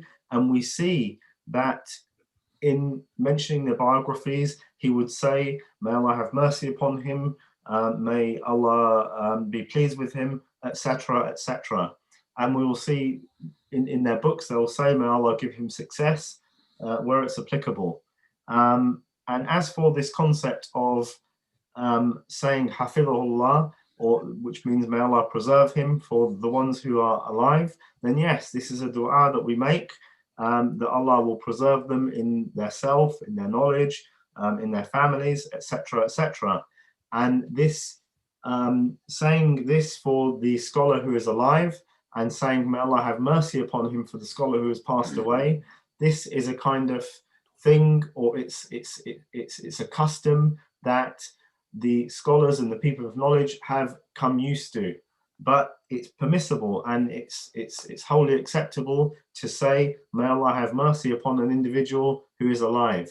But this concept of differentiating between the alive by saying, may Allah preserve him, and those who have passed by saying, may Allah have mercy upon them, this is something that the tongues have come accustomed to, and Allah knows best. جزاكم الله خير. شيخنا, the السؤال يقول, what is the response to those who say that scholars living in Muslim countries cannot understand circumstances in the West, so Muslims in the West do not have to accept fatwas from those scholars? مين؟ سؤال جيد هذا. يقول السائل, يعني ما هو ردكم على من يقول أن العلماء الذين يعيشون في البلدان الإسلامية لا يستطيعون فهم معيشة هؤلاء الذين في الغرب، فلذلك المسلم الذي يعيش في الغرب ليس عليه أن يقبل بالفتاوى التي تأتي من علماء الشرق. يعني بمعنى آخر نقفل الحلقة هاي وما نسمع لك. تفضل. هذه قد تكون المقولة الصحيحة في حالات نادرة، في أحوال قليلة، في مسائل عصرية ربما تكون أن أهل المنطقة أو من تحت التجربة هو أفهم للحال من غيره من البعيد، لكن هذه نسبتها قليلة في الدين. أما عندنا كمسلمين عندنا ثوابت، هذه الثوابت لا تتغير بتغير الزمان والمكان. الزنا زنا، والربا ربا، والكذب كذب، والغش غش، والخديعة خديعة. هذه لا تتغير. أنني إذا كنت في بلاد المشرق حرام، وإذا أصبحت في بلاد المغرب أو الغرب أصبحت حلالا أو العكس. هذه ثوابت، لا يعني أنني تغيرت من مكان إلى مكان، أن المحرمات المتفق عليها أصبحت متغيرة الحكم. وبالتالي هناك ثوابت مثل التوحيد، هذه ثوابت. لا يجوز أن آخذ شيئا من عند النصارى أو من عند اليهود أو من عند المجوس أو من عند الهندوس، ثم بعد ذلك أعمل دين كوكتيل كما يقولون، وأجمع وأقول هذه أولى بأن نأخذها، لا، هذه ثوابت لا تتغير. وبالتالي الكلمة التي قالها ربما تكون في أعيد مسائل قليلة، قضية المعايشة ونحو ذلك، لكن بعموم الدين بما جاء به الدليل وما جاء به الثوابت، وأغلب الدين عندنا ثوابت، إلا في بعض الأشياء مرنة فيها أخذ وعطاء، فيها خلاف ونزاع بين العلماء. هنا ممكن أن يكون الكلام صائبا من الأخ السائل. والتدليل على ذلك كمية الأسئلة اللي طرحت كلها الآن ما شاء الله تصلح من علماء كما يقال علماء الشرق لأهل الغرب، إلا في سؤال واحد وهو يتعلق بشخص أنت لا تعرفه. الحمد لله. نعم. أي نعم، جزاكم الله خير. تفضل يا شيخ. شيخنا لو سمحتم، لعل هذا من أقواله أو من قواعده هذا الشخص. فهمتم شيخنا؟ أي نعم، هذا هو. هذا من قواعد هذا الشخص أنه يدعو الناس قواعد ياسر قاضي. أيوة. فصلهم عن العلماء الربانيين، هذا هو الشخص. أي نعم، تفضل يا عقيل. Our Sheikh, may Allah preserve him, said that this statement, it may be correct in very, very, very few circumstances or few matters of the Islamic legislation. And these are matters that are contemporary matters that people of a certain place or people of a certain land, they might be better able to understand than those living in a distant land or somewhere that's far away. But as we've mentioned, these are very, very few matters in relation to the deen, because the religion is built upon these consistent, constant threads that do not change. So for example, fornication is fornication, interest is interest, lying is lying, cheating is cheating. It isn't the case that these concepts and these static practices, they become haram in one place. For example, they're haram in the East, but they're halal and permissible in the West. This is not the case. So the things that are haram, they take this ruling. And another example of the thawabit, of the constant principles of Islam, is Tawheed. So Allah's oneness. It's not permissible for an individual to say that because we come from a different country or we live in this particular place, we will take some aspects of this religion and we'll take some aspects of that religion and we'll mix it with Islam and we'll have a cocktail of a new religion or new principles and concepts that are more applicable to where we live. No, this isn't something that's acceptable. However, to reiterate what we've said, it may be the case in very, very few masail, in very, very few matters, but the vast majority of the religion is static in regards to these concepts and these principles, and they do not change. And those where there is flexibility or difference of opinion or that might fluctuate or vary are very, very few indeed. And Allah knows best. طيب, and I just as well added to the point that I said to the Sheikh, just like as an example of this, that all these questions the Sheikh had answered, they are answered by a Sheikh who does not live in the West, yet his answers are, inshallah, going to be solid for all types of areas and all types of environments. And only one question was the question which is to do regarding the persons called Yasir Qadi. And then لكن هو قبل أخي الكريم، قبل أن هذا بس أزيد كلمة لأجل كونها يعني الآن ربطني بأنه فلان قالها، ولو كنت أعلم أنه قال لتوسعت أكثر. نعم. لكن أقول من علامات توفيق الداعية أن يربط الناس بالحق، وأن يربطهم بالدليل، وأن يربطهم بقال الله وقال رسول الله. ومن علامات الخذلان أن يربط الناس بنفسه، بشخصه. هذا هو. هنا الخطورة. بعض الناس يظن أنه صاحب الحق، وأنه إذا التفت الناس إلى أهل العلم وأهل الفضل سيضيع. فما هو الحل؟ أن يقطع علاقة الناس بأهل العلم وأهل الفضل حتى تصبح الأمور والقلوب تتعلق له زعم. نسأل الله العافية والسلام. بس أحببت أن أزيد هذه العبارة. طبعا احنا ما ترجمنا، الآن سنترجم مسألة أنه الأخ ما ترجم قوله أنه هذا من قواعد هذا الشخص، ما ترجمها، فلذلك أنا سأترجمها الآن وسأضيف إليه كذلك كلامكم. فضل عقيل، أول شيء قول ما قلته وترجمه حتى يفهم الناس. تفضل. So after translating this question to the Sheikh, I mentioned that this is from the principles of this individual, Yasir Al-Qadi, about whom the Sheikh was asked. And then our Sheikh added to the end of the question, he said that I've realized that this is the case, that there is a link between these two matters. So I would say that from the signs and indications that a caller to Islam is successful is that they tie the individuals and they tie the masses to the evidences and the proofs. They do not create a kind of fanboy mentality whereby the people and the masses are connected to the caller as an individual. And some people, they do this on purpose. They do this purposefully because they think that through having these followers, they're upon the truth and they're upon goodness. And they try to cut the people off from the scholars and connect the people, instead of to the evidences and the proofs, they try to connect them to their characters. And also to connect them to the real scholars. And from the signs of the bad people is the one who sever this connection between the people and the public and the real scholars. كذلك من علامات هؤلاء المبتدعة أنهم دائما يقعون في أهل الأثر والعلماء ويقطعون صلاتهم بهؤلاء. نعم. طيب، السؤال هنا يتعلق اللي هو المولد النبوي. يقول السائل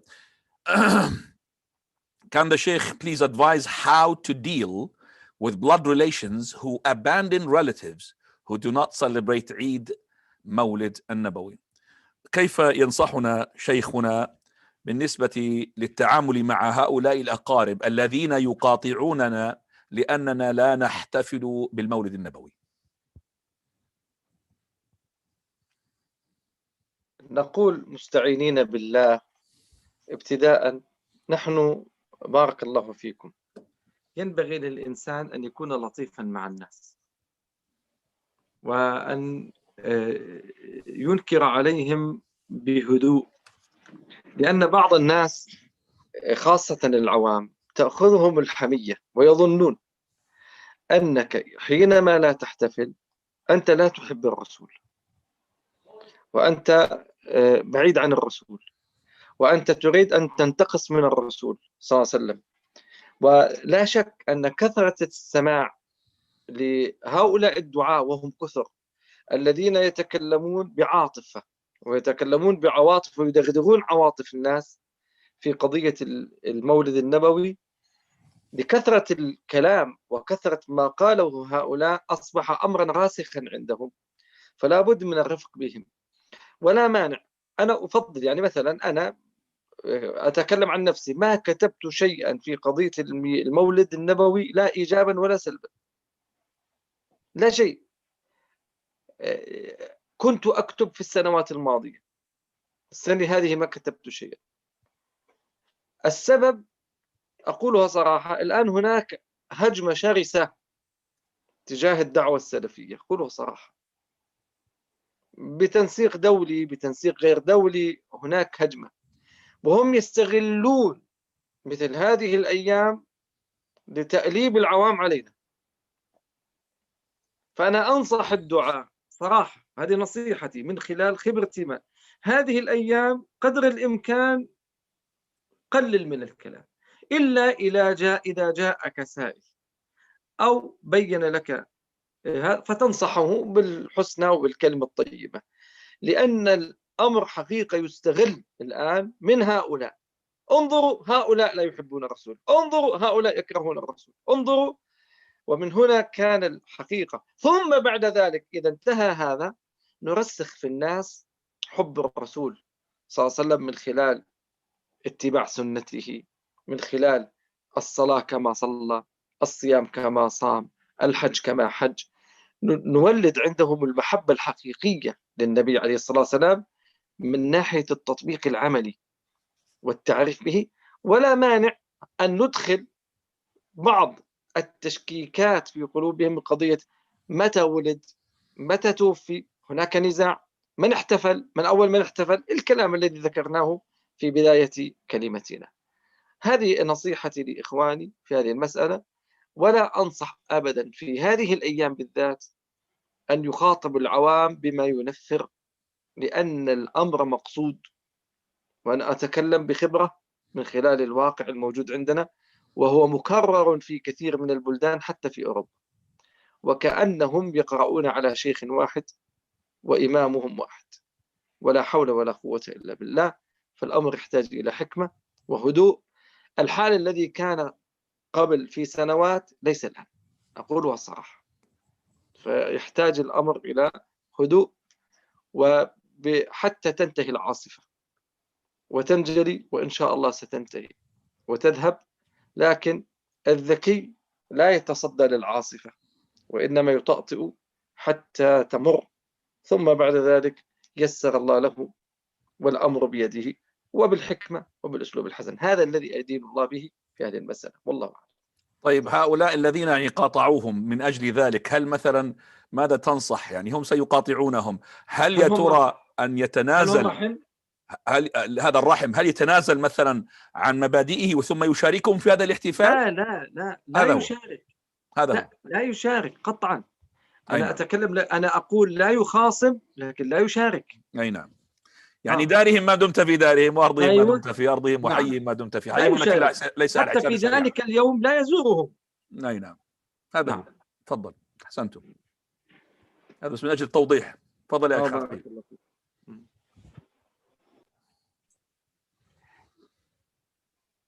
So an individual, when they're calling to Allah, the Most High, it's incumbent upon them to be gentle in their manner in doing so.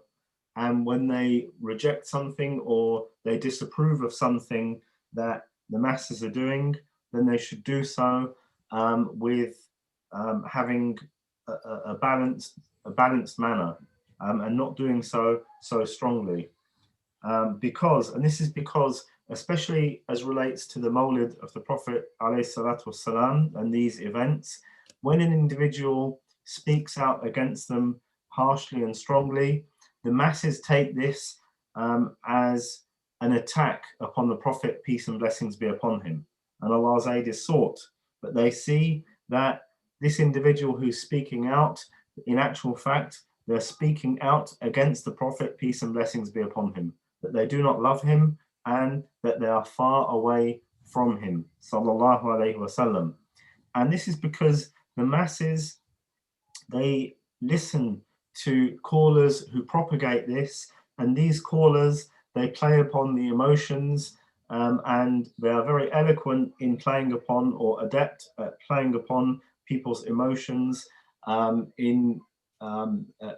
using the love that the people have for the Prophet, peace and blessings be upon him. They're very good at doing that, to the extent whereby these sorts of celebrations and innovations, they become ingrained within the masses, and the masses find them as something that's very, very key, and it's an integral part of their religion. So our Sheikh said that him personally, may Allah preserve him, he said, usually every year I write and I author something and I send something out about the Mawlid and Nabawi. Every year I do this. However, this year I haven't done it, because if you look to the environment at the moment, there is a coordinated enmity that's targeting the Dawah Salafiyah, whereby, and this is at a state level, so at the level of states, there is a coordinated attack against the Salafis. So in response to this, I think the best course of action is that when these events are taking place, is that we do not encourage the people to talk about it so much, such that the people will say, look, this is what we're telling you about. These people, they don't love the Prophet, peace and blessings be upon him. These people are far from the Prophet, peace and blessings be upon him. We don't want to give them this opportunity. So what we would advise is that when these times have passed, that we raise the people and we educate them upon the sunnah of the Prophet, peace and blessings be upon him. We educate them in the practicalities of the sunnah, how to pray in accordance to the sunnah, how to do things in accordance to the sunnah of the Prophet, peace and blessings be upon him. And as a result of this, the true love and the legislated love of the Prophet, peace and blessings be upon him, will enter into the hearts of the people. And then as a result of this, once they have tasted the proper love of the Prophet ﷺ, we can then educate them further about the fact that the scholars actually they differed in opinion as relates to the birth date of the Prophet, peace and blessings be upon him. And then we can further educate them about this being an innovative practice. Why should we celebrate it, etc., etc. So it's a step-by-step education for the people. We do not advise that, again, to reiterate, we do not advise in these times and these days when these celebrations are going on that we should debate or we should openly and be harsh against it, because when we think about what they're saying about the Salafis, it's as though they are all reading from the same page and they're all behind one imam in attacking the Salafis. Things have changed and the matters aren't as they were in previous years. So the people, or the one who is smart, they don't follow their emotions and their instincts. Rather, what we should do, we should be linked to wisdom, and we should try and practice wisdom. And when we call to Allah and we call to the Sunnah, we should do so in a good manner. And Allah, the Most High, knows best. طيب احنا ما نؤخرك شيخنا ان شاء الله.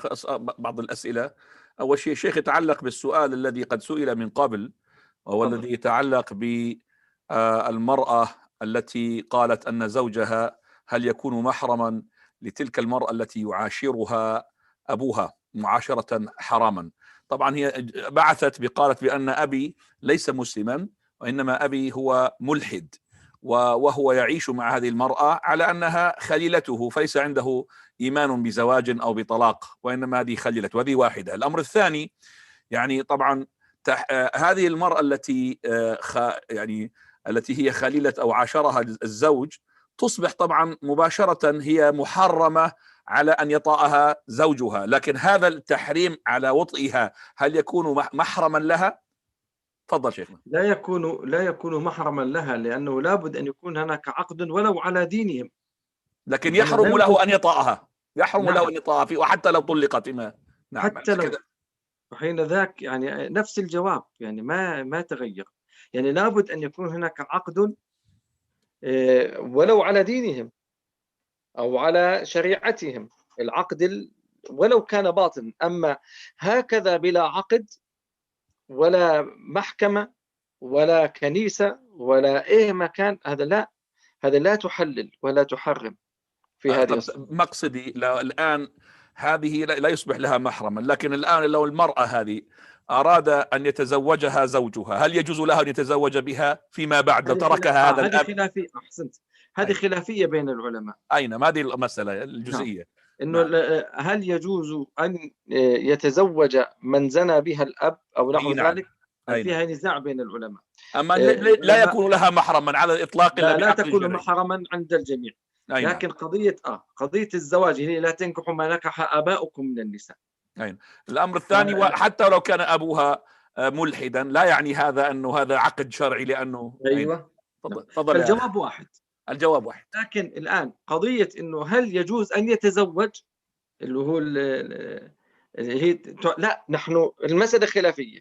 من العلماء من قال يجوز، ومن العلماء من قال لا يجوز، بين الشافعية والحنفية. أن يطأها. أن يطأها بعد وطئ أبيه، بعد الزنا. نعم. من يعني المسألة فيها نزاع بين العلماء. Shall I say this for you, Aqil? Shall I make it easy for you? Aqil, yes. I'll ترجم هذا.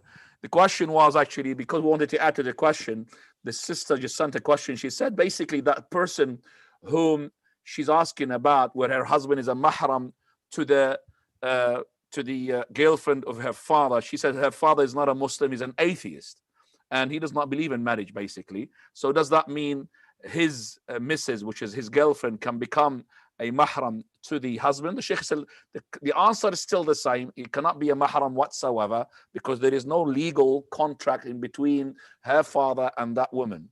But in terms of, is he allowed to marry her later on? Let's say, for example, that she's not a girlfriend anymore to her father. Is for her husband allowed to marry her? You know that if she was a proper wife, she's not allowed to marry her whatsoever. As soon as he gets a contract with her, she becomes a permanent mahram. And he's not allowed to marry her whatsoever. She becomes his mother-in-law, basically. But now, if there is no contract, that means he's fornicating with her. Is he allowed to marry her later on? That's a controversial issue, but the Sheikh says that طبعا أنت تميل إلى الحرمة على أن يطأ حتى لو كان هناك اختلاف لكنك تميل إلى الحرمة. But his Sheikh is inclined to say that it's still haram for him to marry her, even though it is not a contract. والله تعالى أعلم. جزاكم الله خيرا. طيب شيخنا الآن نأخذ سؤال من الإخوة اللي رافعين أصابعهم من زمان. تفضل يا محمد علي من كندا. Muhammad Ali, come on, please ask a question. Assalamu alaikum warahmatullahi wabarakatuh. Assalamu warahmatullahi wabarakatuh. Sheikhna, with Allah does whatever He wills. Everything happens by His will, and the insult that happened on our Rasul sallallahu alaihi wasallam. What did these people benefit by insults on our Rasul sallallahu alaihi wasallam? And how did Muslims benefited from this? I see Muslims benefited that they did economic boycott. They got together. If Sheikh can highlight on this. Okay. يس يقول السائل شيخنا عفوا انتم الان معنا. طيب يقول السائل بالنسبه للذي حصل بالاساءه للنبي صلى الله عليه وسلم من ماكرون، هذا الذي هو رئيس فرنسا، يقول ما الذي استفاده الغرب من هذه الإساءة للنبي؟ طبعا هذا السؤال يعني من المفترض أن يكون موجها إليهم ليس لكم، ولكن يقول ما الذي استفاده الغرب من الإساءة للنبي؟ دي واحدة. والمسألة الأخرى وماذا استفاد المسلمون من هذه الإساءة؟ ويقول هناك هل يكون مثلا قولنا بأن المسلمين اتحدوا في مقاطعتهم للبضائع الفرنسية هذا من بعض الفوائد التي استفدناها من هذه الإساءة؟ تفضل شيخنا.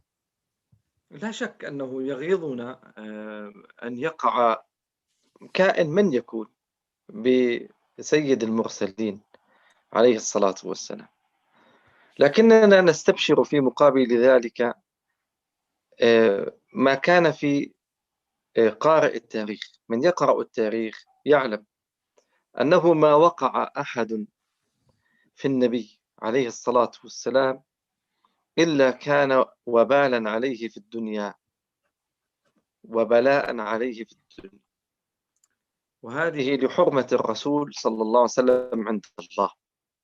والله سبحانه يقول إن شانئك هو الأبتر هو المقطوع.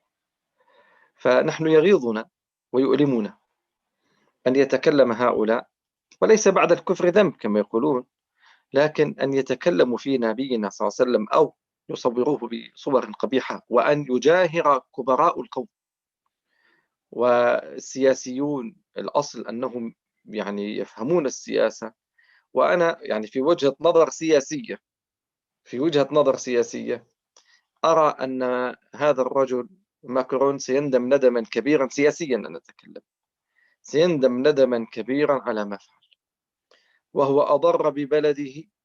هو فعل هذا لأجل الانتخابات، والكل يقول هذا، ولأجل أن يميل له المتطرفون من اليمين أو نحو ذلك. لكن هو خسر اقتصاديا وخسر سياسيا، وما أظن أنه يفلح في هذا. نسأل الله حتى في مبتغاه الذي لأجله ناصر من صور النبي عليه الصلاة والسلام بصور قبيحة. والإشكالية أننا نرى العجب، كما يقول أحد وزراء إحدى الدول الأوروبية يتكلم بكلام وصل عندنا ما أدري صحته، يقول إذا جاء رجل ينتقد المرأة يقولون كذا، وإذا أراد أن ينتقد اليهود يقولون كذا، يعني ينتقدونه، وإذا أراد، لكن عند المسلمين يقولون حرية. يعني حتى يعني بعض المسؤولين في الغرب يدرك أن ما وقع فيه هذا الرجل ماكرون خطيئة سياسية.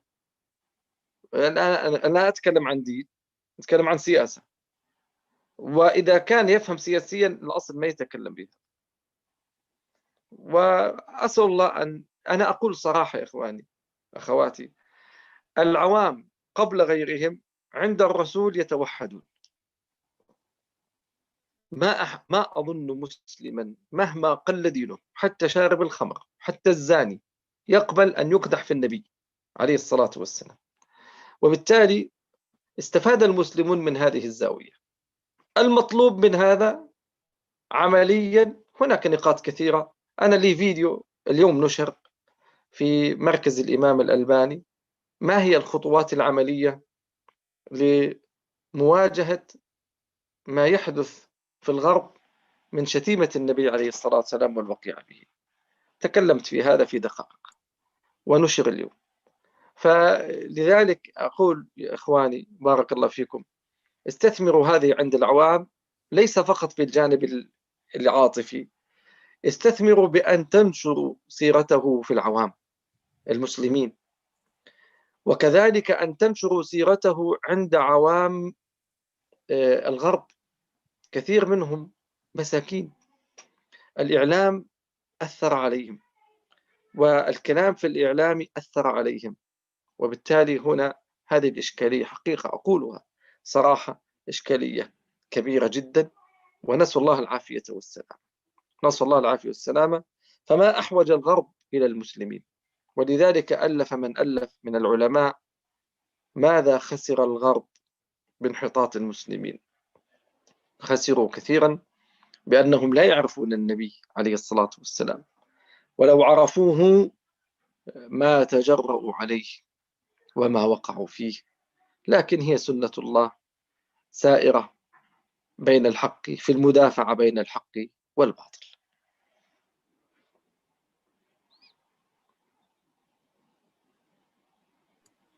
Be as quickly as possible, Aqil, for translation. Jazakallah khair. Barakallahu fikum, Shaykhana. Ahsanu alaykum. So, of course, it's something that's painful to us when individuals talk about our Prophet, peace and blessings be upon him, the Lord of the best or the leaders of the prophets. But if an individual were to read into history and to look at what's happened in history, there are no individuals who have spoken ill of the Prophet, peace and blessings be upon him, except that it's rebounded and it's hit them in the dunya. And Allah says, indeed, the one who curses you has been cut off, i.e. they are severed. And that an individual of this status, that the leader of a people would seek to talk about the Prophet, peace and blessings be upon him, in such a manner, it hurts us. However, when we look, and even when we look from a political point of view, we will see that this world leader, he will regret deeply that which he has done, even from just a political standpoint, and that his actions have or will bring about greater drawbacks and greater negative points for his country than the positive things that it will bring about. And I don't think he did this except to gain popularity with the electorate. But the impact of his statement and his actions have been that, or have been negative, both economically and politically. And I don't think that he will be successful in his current campaign.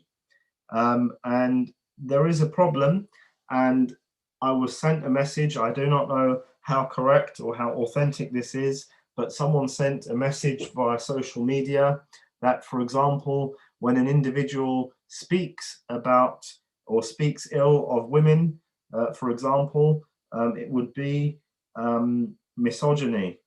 But when a person speaks ill about Islam or the Muslims, it's considered freedom. So this is the point, that there is this inconsistency when it comes to speaking about the Muslims. And what we should do in terms of the general masses of the Muslims when the rights of the Prophet, peace and blessings be upon him, are violated. This is something that causes unity between the Muslims, because it's something that no Muslim can bear. And it brings together even those who are not very religious, even those who partake in things such as fornication or such as drinking alcohol. They will unite because they will not accept, and none of them will accept, an affront to the Prophet, peace and blessings be upon him.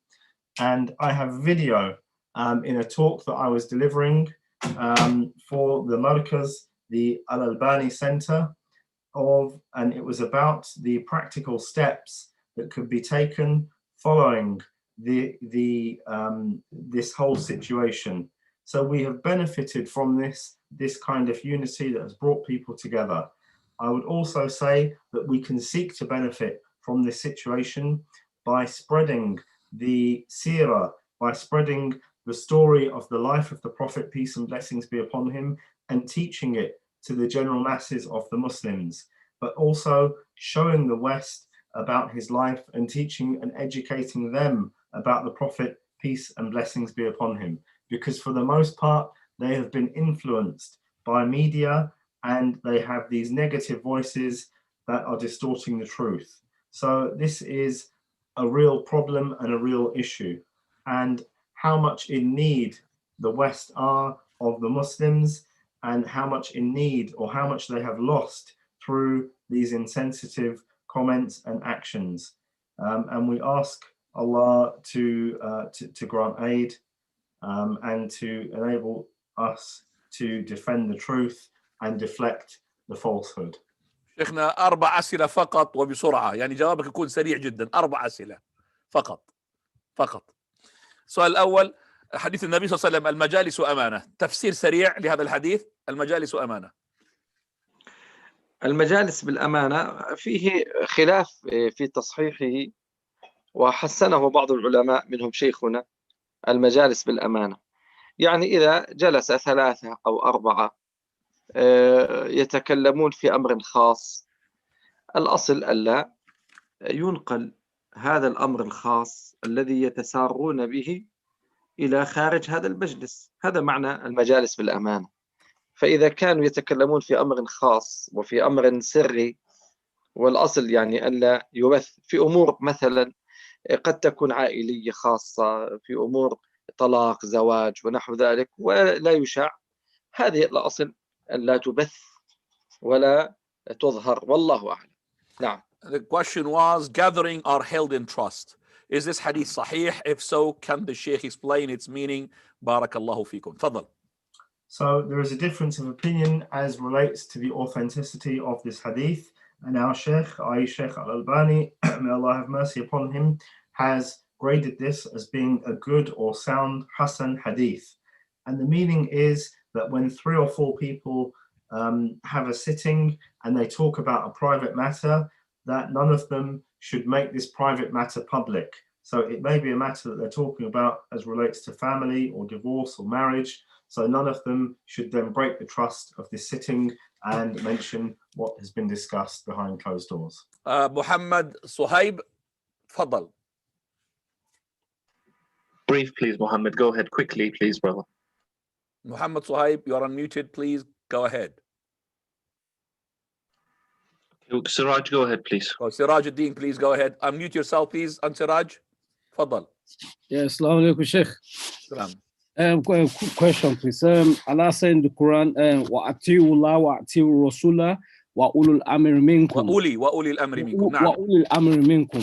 Yeah, Sheikh, I'm asking this question in respect of COVID, because some masajid, just before we close here, they pray feet to feet, shoulder to shoulder. And one of them was speaking to me. I said, why do you do this? Why don't you follow this? They said, no, we don't have to follow these people. They are not our leaders because we are in a kuffar country.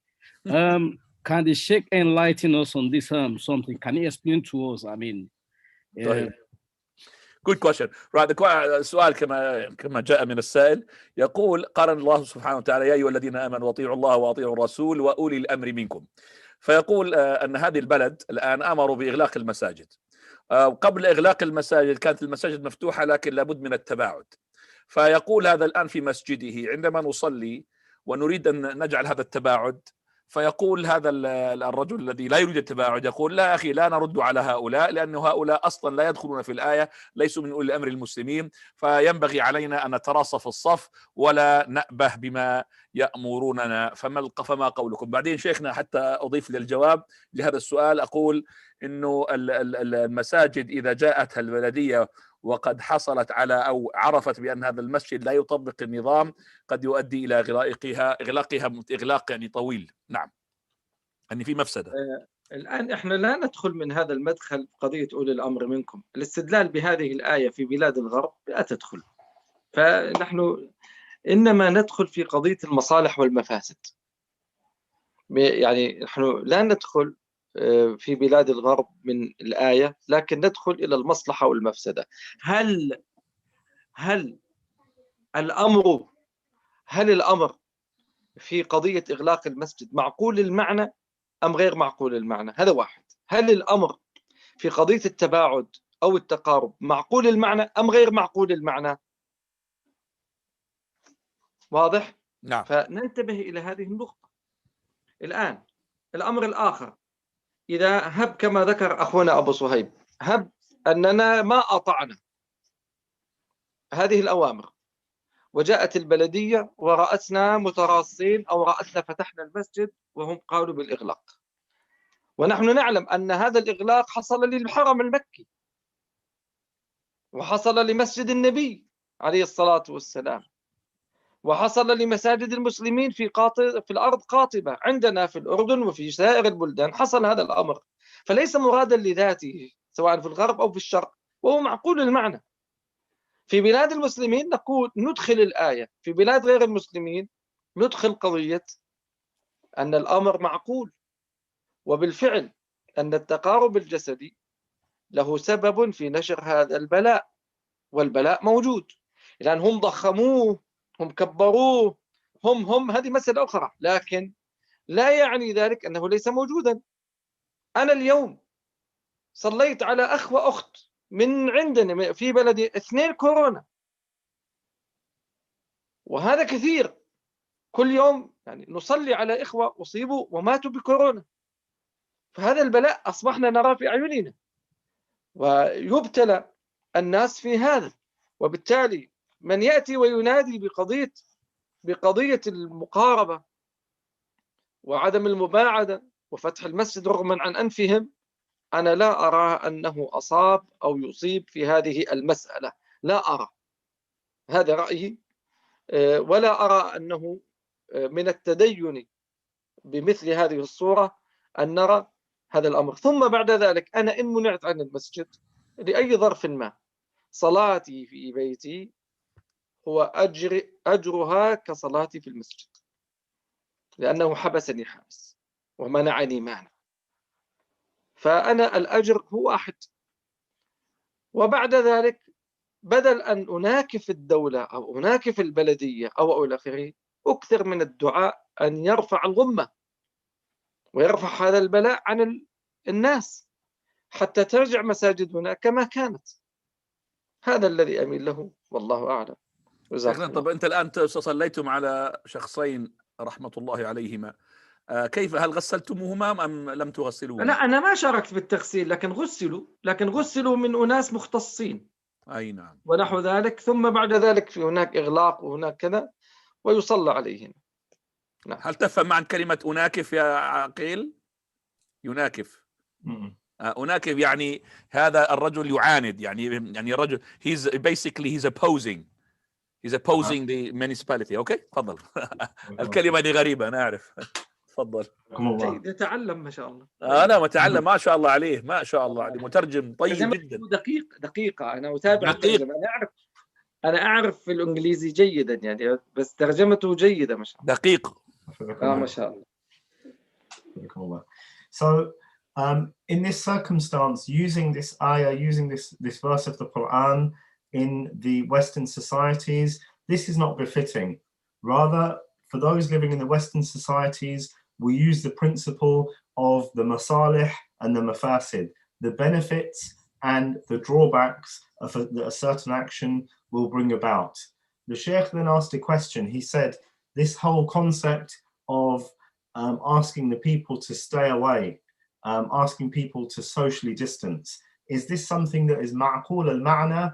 Is it something that is conceptually, we can conceptualize the wisdom behind it, or the reasoning behind it? I need to explain this terminology, please, Aqil, Jazakallah khair, so that people understand it.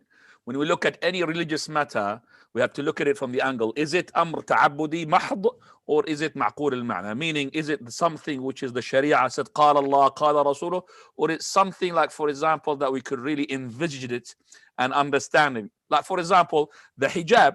The hijab is ma'qul al-ma'na. So, for example, the hijab that we could see that's covering the women, that's why it has got a reason behind it. It's got a hikmah behind it. So, basically, closing the masjid, socializing is something that we understand it. It's not something like the prayer is 4 rak'ah. Why is it 4 rak'ah? We don't know why it's 4 rak'ah dhuhr. Tafadhal. Ahsanallahu alaykum. So this concept of socially distancing, it's something that is ma'qul al-ma'na. We can see the wisdoms behind it. We can conceptualize it. The second point is that, as Sheikh Abu Suhaib mentioned, because there was a little bit of a discussion between the two mashayikh, as he mentioned, let's suppose that the individuals or the people in the masjid, they weren't adhering to these rules of socially distancing.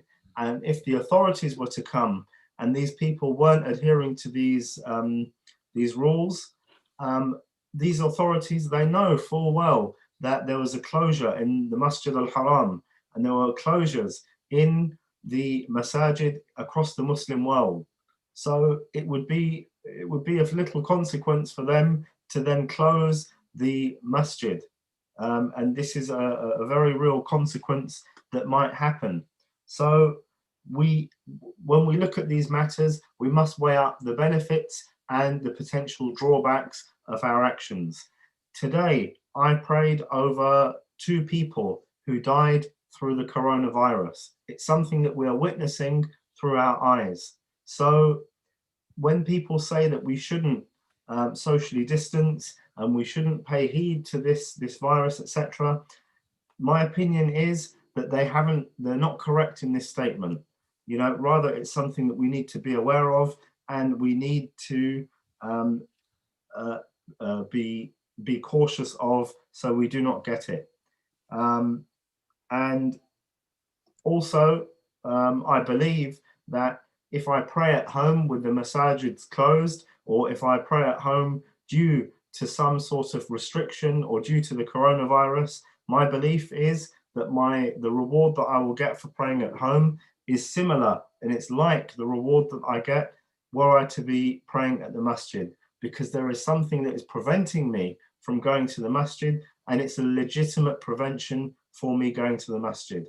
And in these circumstances, we must make lots of dua to Allah that He lifts this pandemic, and that He raises the affliction that the people are facing.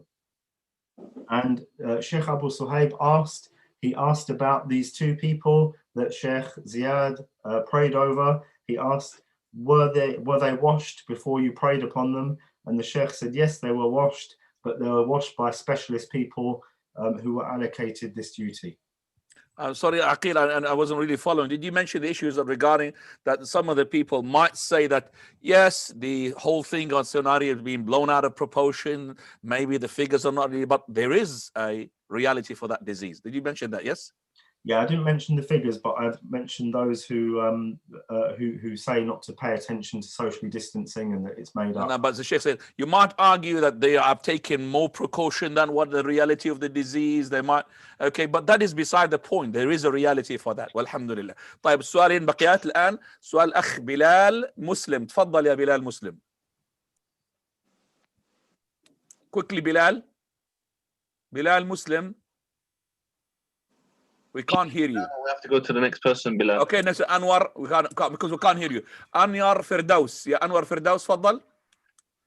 السلام عليكم شيخ. السلام وبركاته. تفضل يا أنور. I have a question. If someone got into a fight with an unbelieving person, what should you do? Should you help the Muslim, or like what would you do in that situation? Thank you. Somebody's gonna fight with in a fight. Yeah. With like say if a Muslim brother go into a fight with a non-believer, would you fight? Would you help the Muslim? No, please don't. Huh? Ahmed, what's wrong? Oh, sorry, Sheikh. It's a brother who typed something. I apologize. Right. Basically عفوا سؤال شيخنا بيقول لو أن شخصا مسلما دخل في شجار مع شخص غير مسلم، فماذا يتوجب على هذا المسلم؟ هل يساعد هذا الأخ المسلم؟ ماذا يفعل؟ هل يعينه على في هذه المصارعة وهذه نعم. لا هنا ينظر الشجار هذا هو الأصل ما يعين، وإنما يحاول أن يفصل بينهم. هذا الفصل مهم. ثم بعد ذلك يتبين السبب. نعم. أما لا يكون كما قول ذلك الشاعر قال أنا من غزية إن غوت غويت وإن ترشد غزية أرشد، وكما يقولون في الأمثال عندنا أنا وأخي على ابن عمي وأنا ابن عمي على الغريب. فنقول هذه جاهلية. وبالتالي أنا الأصل يعني أحيانا قد يكون المسلم هو الظالم والكافر هو المظلوم، فكيف أنصر ظالما على مظلوم؟ شيخنا من باب فوكزه موسى فقضى عليه. فالأصل هنا في البداية أنا كأي حتى بين مسلمين حتى بين أني أفصل بينهم ثم أتبين السبب. أما مباشرة أنصر مثل الحمية التي تأخذ الأقارب، ويحدث هذا عند الأقارب وعند العشائر وعند الكذا، يرون أخاهم في مشاجرة مباشرة يأتون، وربما يكون قريبهم هو الظالم وهو المجرم في هذه المسألة، فيعتدون على المظلوم بحجة أنهم يحامون عن قريبهم. هذه الصورة والله أعلم. So if this is the case, then the individual should endeavor on try to break the fight up. So they should try and break the fight up, and this is something that's important. After having broken the fight up, they should try and ascertain why this fight has happened, because it could be that the Muslim was the aggressor in the fight, and there was a statement, "Ana wa akhi ضد ibn ammi, wa ana ibn al-am ضد al-gharib." هكذا? Yes, exactly. So there's a poem that the Sheikh mentioned that it's not a poem. It's not a poem. It's just saying amongst these people who are, I would say, ignorant people who are, you could call them maybe as well, tribalism. Do you understand me? Nah. Yeah. So it's basically saying that, you know, me and my people will stick together and will be. No, it says that me and my brother, blood brother, are against our cousin because the cousin is further away in relationship, and me and my cousin against the stranger because my cousin still have got relationship with me, but against the stranger. Do you understand me? So it is actually to do with championing who is in relationship to you, regardless of whether it is haq or batil. Tfaddal. So, and it may be the case that the Muslim is the aggressor, and that actually the Muslim was in the wrong. So this is what should be done. السؤال الأخير يا أخواننا للأخ Goy Vanai Muslim. Bilal is ready, inshallah. No, it doesn't matter. Govani Muslim, please. Ahmed, I'm going to the order. Govani Muslim, Fadal. Assalamu alaikum. Salam barakatuh. Is sexual intercourse with the wife when she's pregnant, is that permissible? And is oral sex permissible with the wife? This is 2 questions, not 1, brother. طيب. الله المستعان. طيب هذا السؤال يتعلق بمسائل الغرب. يقول أول شيء، هل يجوز للرجل أن يجامع زوجته وهي حامل؟ هذا السؤال الطبيعي العادي. نعم، تفضل الجواب. والسؤال الذي يليه معه، هل يجوز للمرأة للزوجة أن يعني تمص ذكر الرجل؟ تفضل. نعم. الزوج يعني. الأمر الأول هذا يحدث في الغرب كثيرا للأسف، حتى أصبحنا هنا يعني بسبب انتشار الفيديوهات وانتشار كثير من للأسف الأفلام الإباحية أو نحو ذلك، نرى مثل هذه الأشياء. لا حول ولا قوة إلا بالله. أما قضية السؤال الأول وهو قضية أن يأتي الرجل أهله وهي حامل، فلا بأس، في الأصل الإباحة، إلا إذا كان هناك خوف وخطر على الحامل، كأن تكون في آخر شهرها، فهنا يرجع إلى قضية أنه يتجنب ليس لذات الحرمة وإنما خوفا على جنينها. الأمر الثاني، لا يليق بالرجال أن يفعلوا هذا الفعل، ولا يليق بالنساء أن يفعلن هذا الفعل. وكان شيخنا يعني يسأل عن ذلك فيجيب بجواب غليظ وشديد في هذه المسألة، ويقول هذه من فعل البهائم وليس من فعل الإنسان. وللأسف لما انتشرت الأفلام الإباحية وأصبحت ما يسمى حتى ننتشر في بلادنا الشذوذ الجنسي أو نحو ذلك، أصبح الناس يبحثون عن أشياء لا تليق. أنا لا أستطيع أفتي بالحرمة كما ذكر ذلك أهل العلم، وبنفس الوقت لا أرى أن هذا من الفعل الصواب والخطأ والذي يليق، فهو يعني ينزه عنه الإنسان نفسه ويبتعد عنه، والله أعلم. هذا الذي أميل له. نعم. شيخنا طبعا تستطيع أن تستريح، تسكر الكاميرا وتضغط الصوت على أن يترجم لك إن شاء الله. تفضل. ما في مشكلة. So this is, as for the first question, the intercourse with the wife when she's pregnant, this is something that there is no harm in, and it's something that's permissible if there is no fear for the fetus, and it's something that might be left when she is in her final stages or the final month of pregnancy. But this is something, it wouldn't be left because it's something that's haram. Rather, it would be left off out of fear of some sort of damaging or some sort of complications occurring as a result. The second, and that is of course goes back to the doctor what they decide regarding this issue. Tfadal.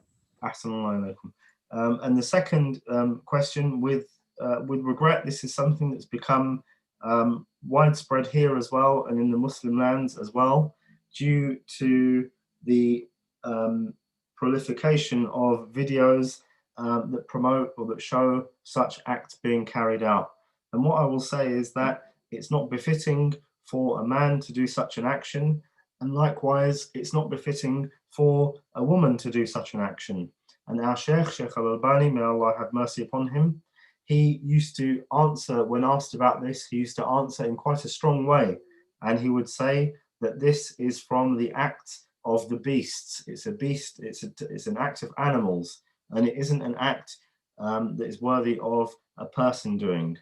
And we see that again with the proliferation of these videos that show these acts, people, they look and they try to find things, sort of new things to busy themselves with, or new things, new ways to seek pleasure.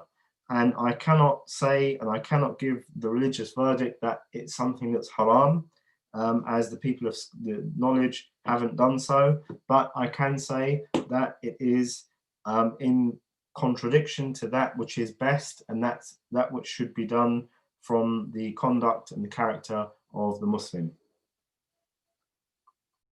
Basically, the Sheikh says, I cannot say it is haram, but yes, but it's not befitting for the person to do it. Right, we go to the last question, please. اخوان السؤال الاخير، يعني الا اذا تسمح لنا السؤال شيخنا، في واحد مسكين حاط اصبعه بعدين راح ورجع وحط اصبعه مره ثانيه لانه طيب الاخ بلال تفضل. Can you guys hear me? Yes, تفضل يا بلال. My question is I have a biology exam on speciation and evolution, and nearly all of the questions will be related to speciation and include kufr if I believe in them. If I don't pass biology, though, I can't graduate high school.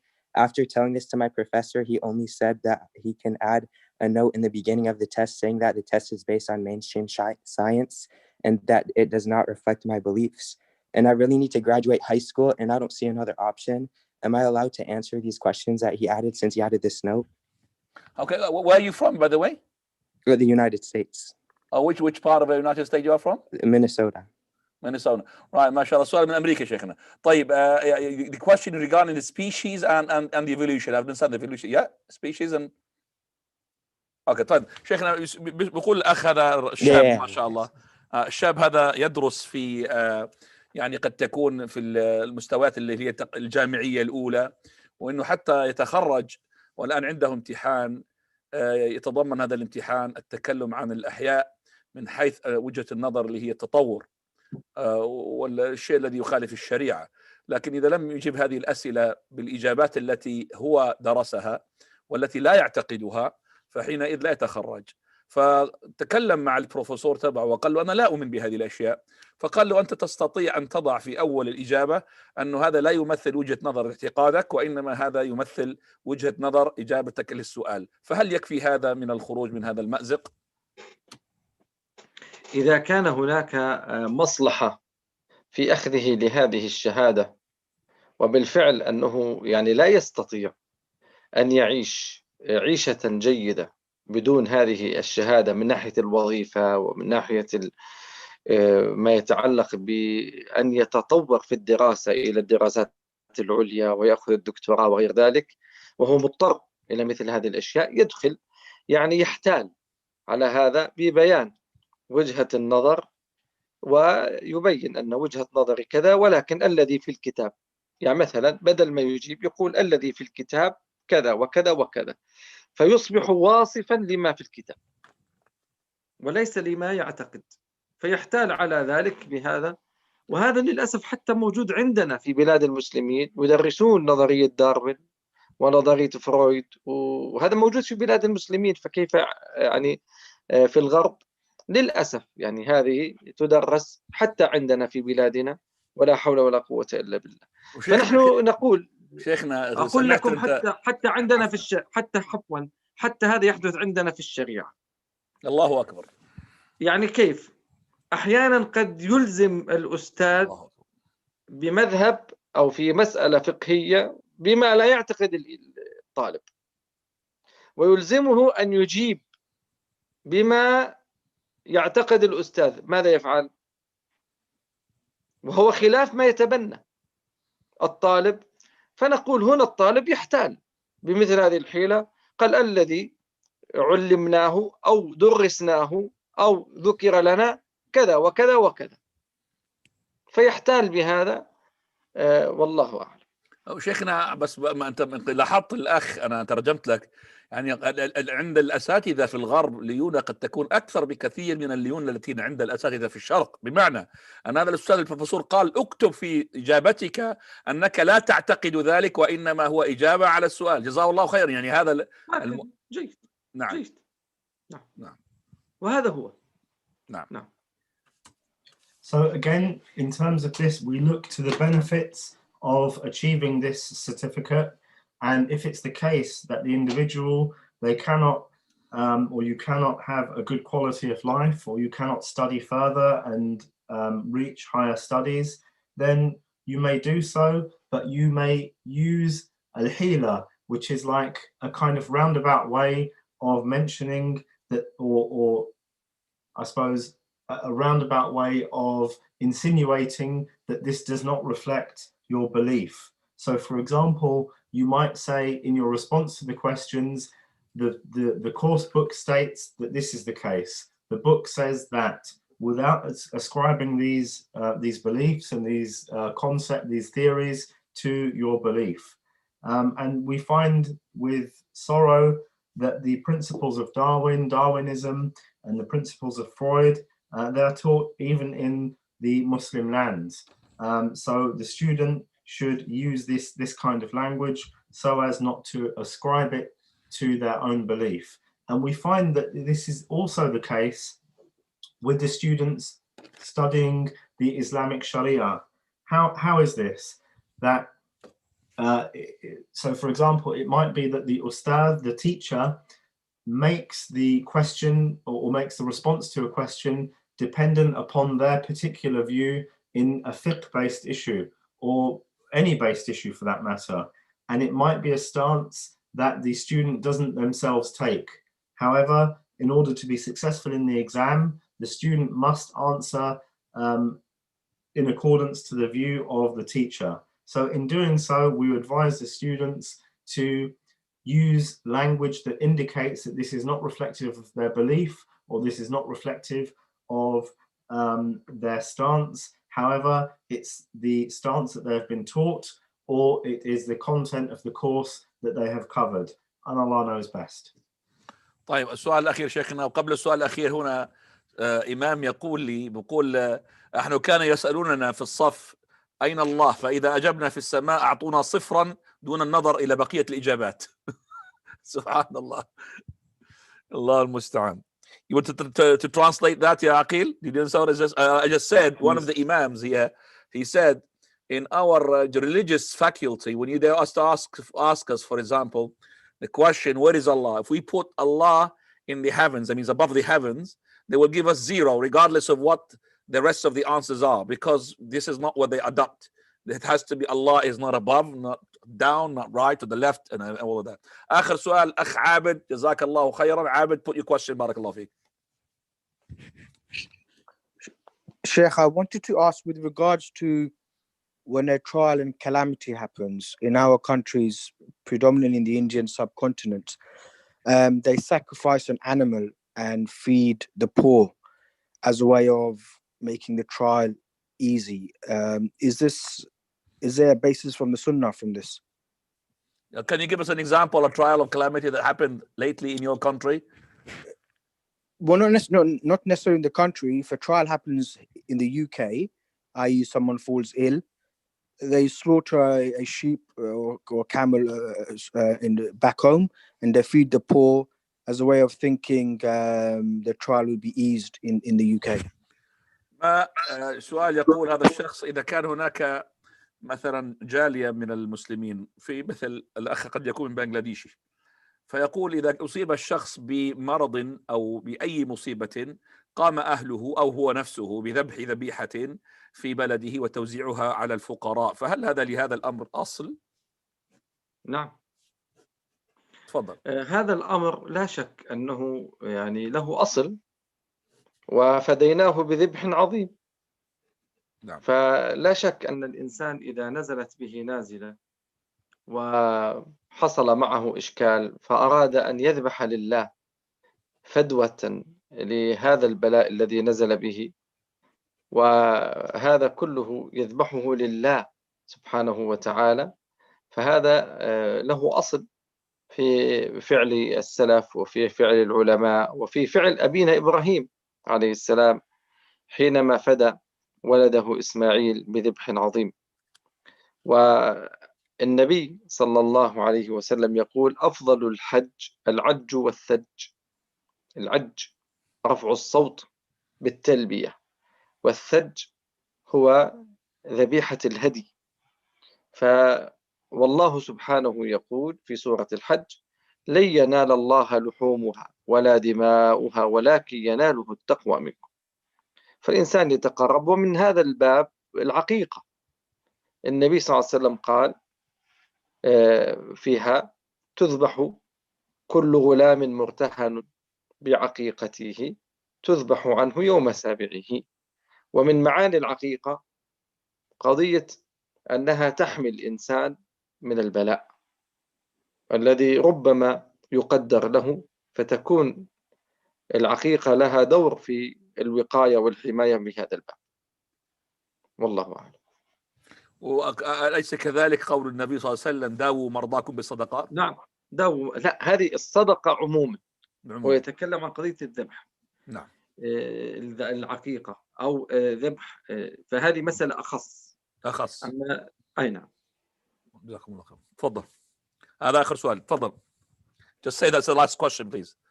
last answer. جزاك الله خير. تفضل عقيل. So our Sheikh said, yes, there is a basis for this, and he quoted the ayah where Allah says that, which means, and we gave him as an expiation, i.e. Ibrahim alayhi salam, we gave him as an expiation a great slaughtering. So Ibrahim alayhi salam, he carried out a slaughtering as a kind of expiation.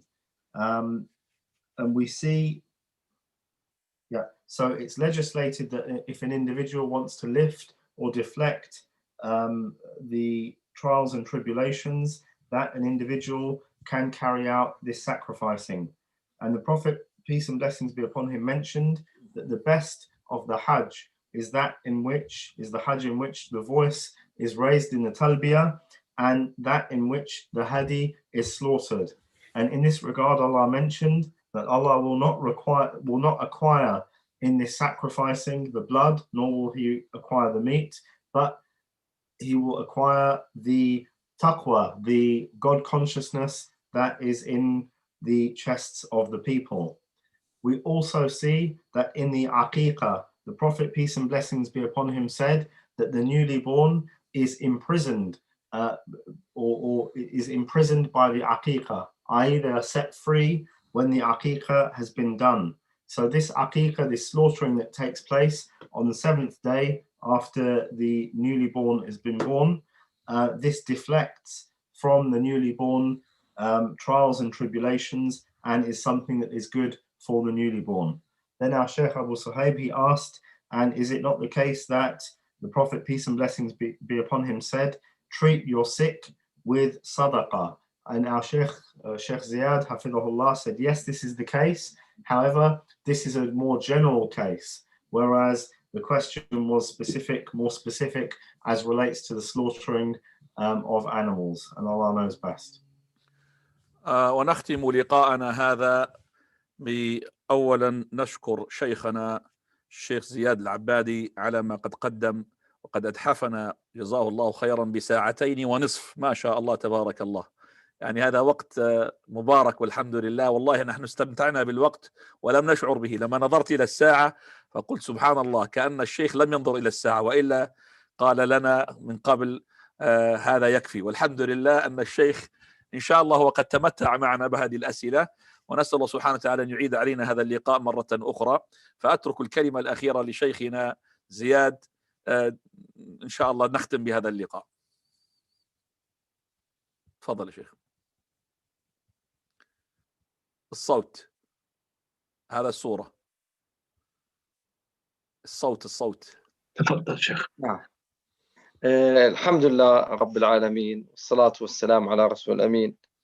أنا حقيقة يعني استمتعت بلقاء الإخوة والأحبة، وأسأل الله عز وجل أن يكون لقاء نافعا، وما شعرنا في الوقت، فما أدري يعني كيف مضى هذا الوقت، وإن شاء الله يكون فيه الخير والبركة. وأسأل الله العظيم أن يرفع عن العالم أجمع هذا البلاء الكبير الذي ابتلي به، ابتلي به كثير من الناس، وفقدنا أحبة بسببه، والعلماء أجلاء فقدناهم بسبب هذا البلاء والداء الكبير. ونصيحتي أن يكثروا من الدعاء، أن يفرج الكرب عن الأمة ما هي فيه. ونصيحتي إخواني أن يكثروا من ذكر الله والتسبيح والتحميد. وإذا أردت أن تنظر إلى الله في قلبك، انظر إليه في لسانك. إذا أردت أن تعرف قيمة الله في قلبك، انظر إلى لسانك، فإن الإنسان إذا أحب شيئا أكثر من ذكره. ولسانك حينما يذكر الله ويستغفر الله ويتوب إليه يدل على عظم ما في القلب. ولذلك قالوا من أحب شيئا أكثر من ذكره. ولهذا ختم الله قوله سبحانه في سورة النور: إن المسلمين والمسلمات والمؤمنين والمؤمنات، قال: والذاكرين الله كثيرا والذاكرات أعد الله لهم مغفرة وأجرا عظيما. والله سبحانه يقول فاتقوا الله ما استطعتم. وأنا أعرف أن يعني التحرز في هذه البلاد عن الحرام ليس بالأمر السهل ولا بالأمر اليسير، ولذلك يتقي الله الإنسان ربه ويبتعد عن الشبهات وعن المحرمات ويتقي الله عز وجل. وأسأل الله أن يفرج الكرب عن الأمة، وأن ينشغل المسلمون بما هو نافع لهم وصالح، وأفضل ما ينشغلون به أن يتعلموا. يرفع الله الذين آمنوا منكم والذين أوتوا العلم درجات. ما رأيت، أتكلم عن نفسي، ما رأيت واقيا من الفتن كالعلم، ما رأيت واقيا من البلايا كالعلم، ما رأيت واقيا من الخلافات كالعلم إذا غلفته التزكية. علم ويغلف بالتزكية، قد أفلح من زكاها وقد خاب من دساها. وأما العلم الجاف وحده دون تزكية فهذا قد يكون بلاء على صاحبه. إن للعلم طغيانا كطغيان المال. هذه نصيحتي، وفقني الله وإياكم لما يحب ويرضى. واستثمروا أوقاتكم واستغلوها بما هو نافع لكم، وبارك الله فيكم، وصلى الله وسلم وبارك على نبينا محمد وعلى آله وصحبه أجمعين. جزاكم الله خيرا. تستطيع أن تنصرفوا شيخنا راشدين، وبارك الله فيكم، وندع ترجمة للأخ عقيل. بارك الله فيكم شيخنا. بارك الله فيكم شيخنا.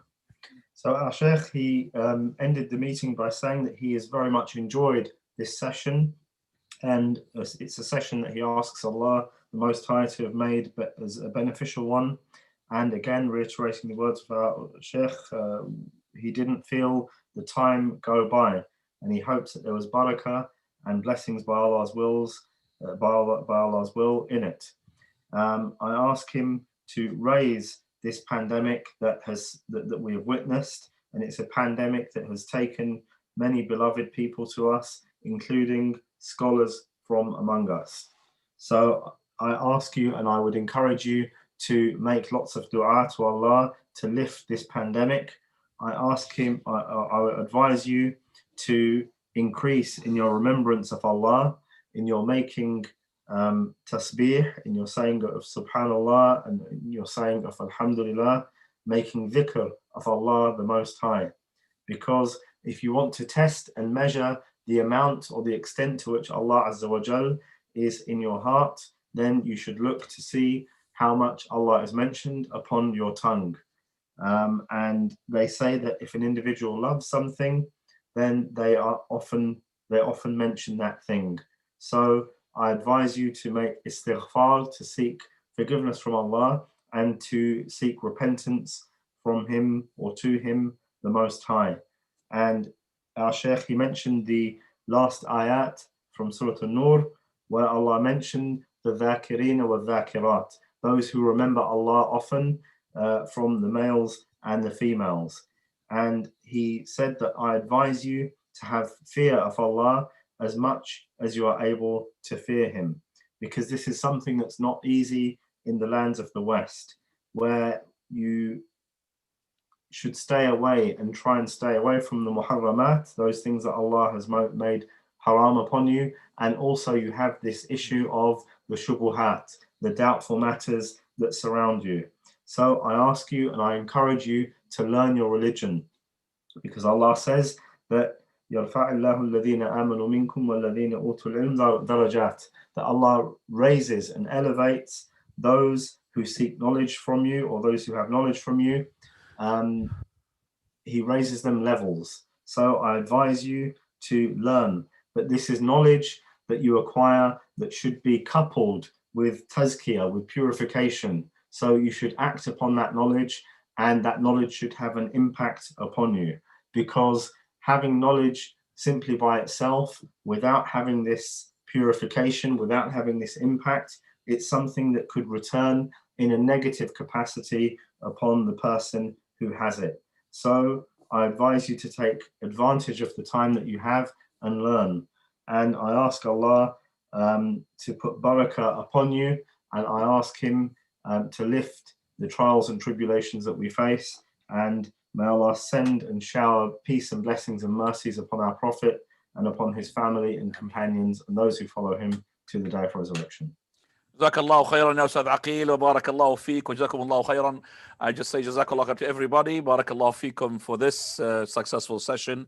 Inshallah, next time we will have a new sheikh which we haven't invited before, and he will be giving us an inside of the Sheikh Albani's house, because he used to live with the Sheikh rahmatullah alayhi, and he was from the ones who are the closest of all the shuyukh, in terms of that he was very close to the Sheikh Al-Albani, and he will be giving us an insight of his experience. And I have just made already the agreement with him to be next the following after the 2 weeks, and it's going to be about the same time, 6 o'clock. So subhanakallah bihamdik ashhadu an la ilaha illa anta astaghfiruka wa atubu ilaik. Barakallahu fikum.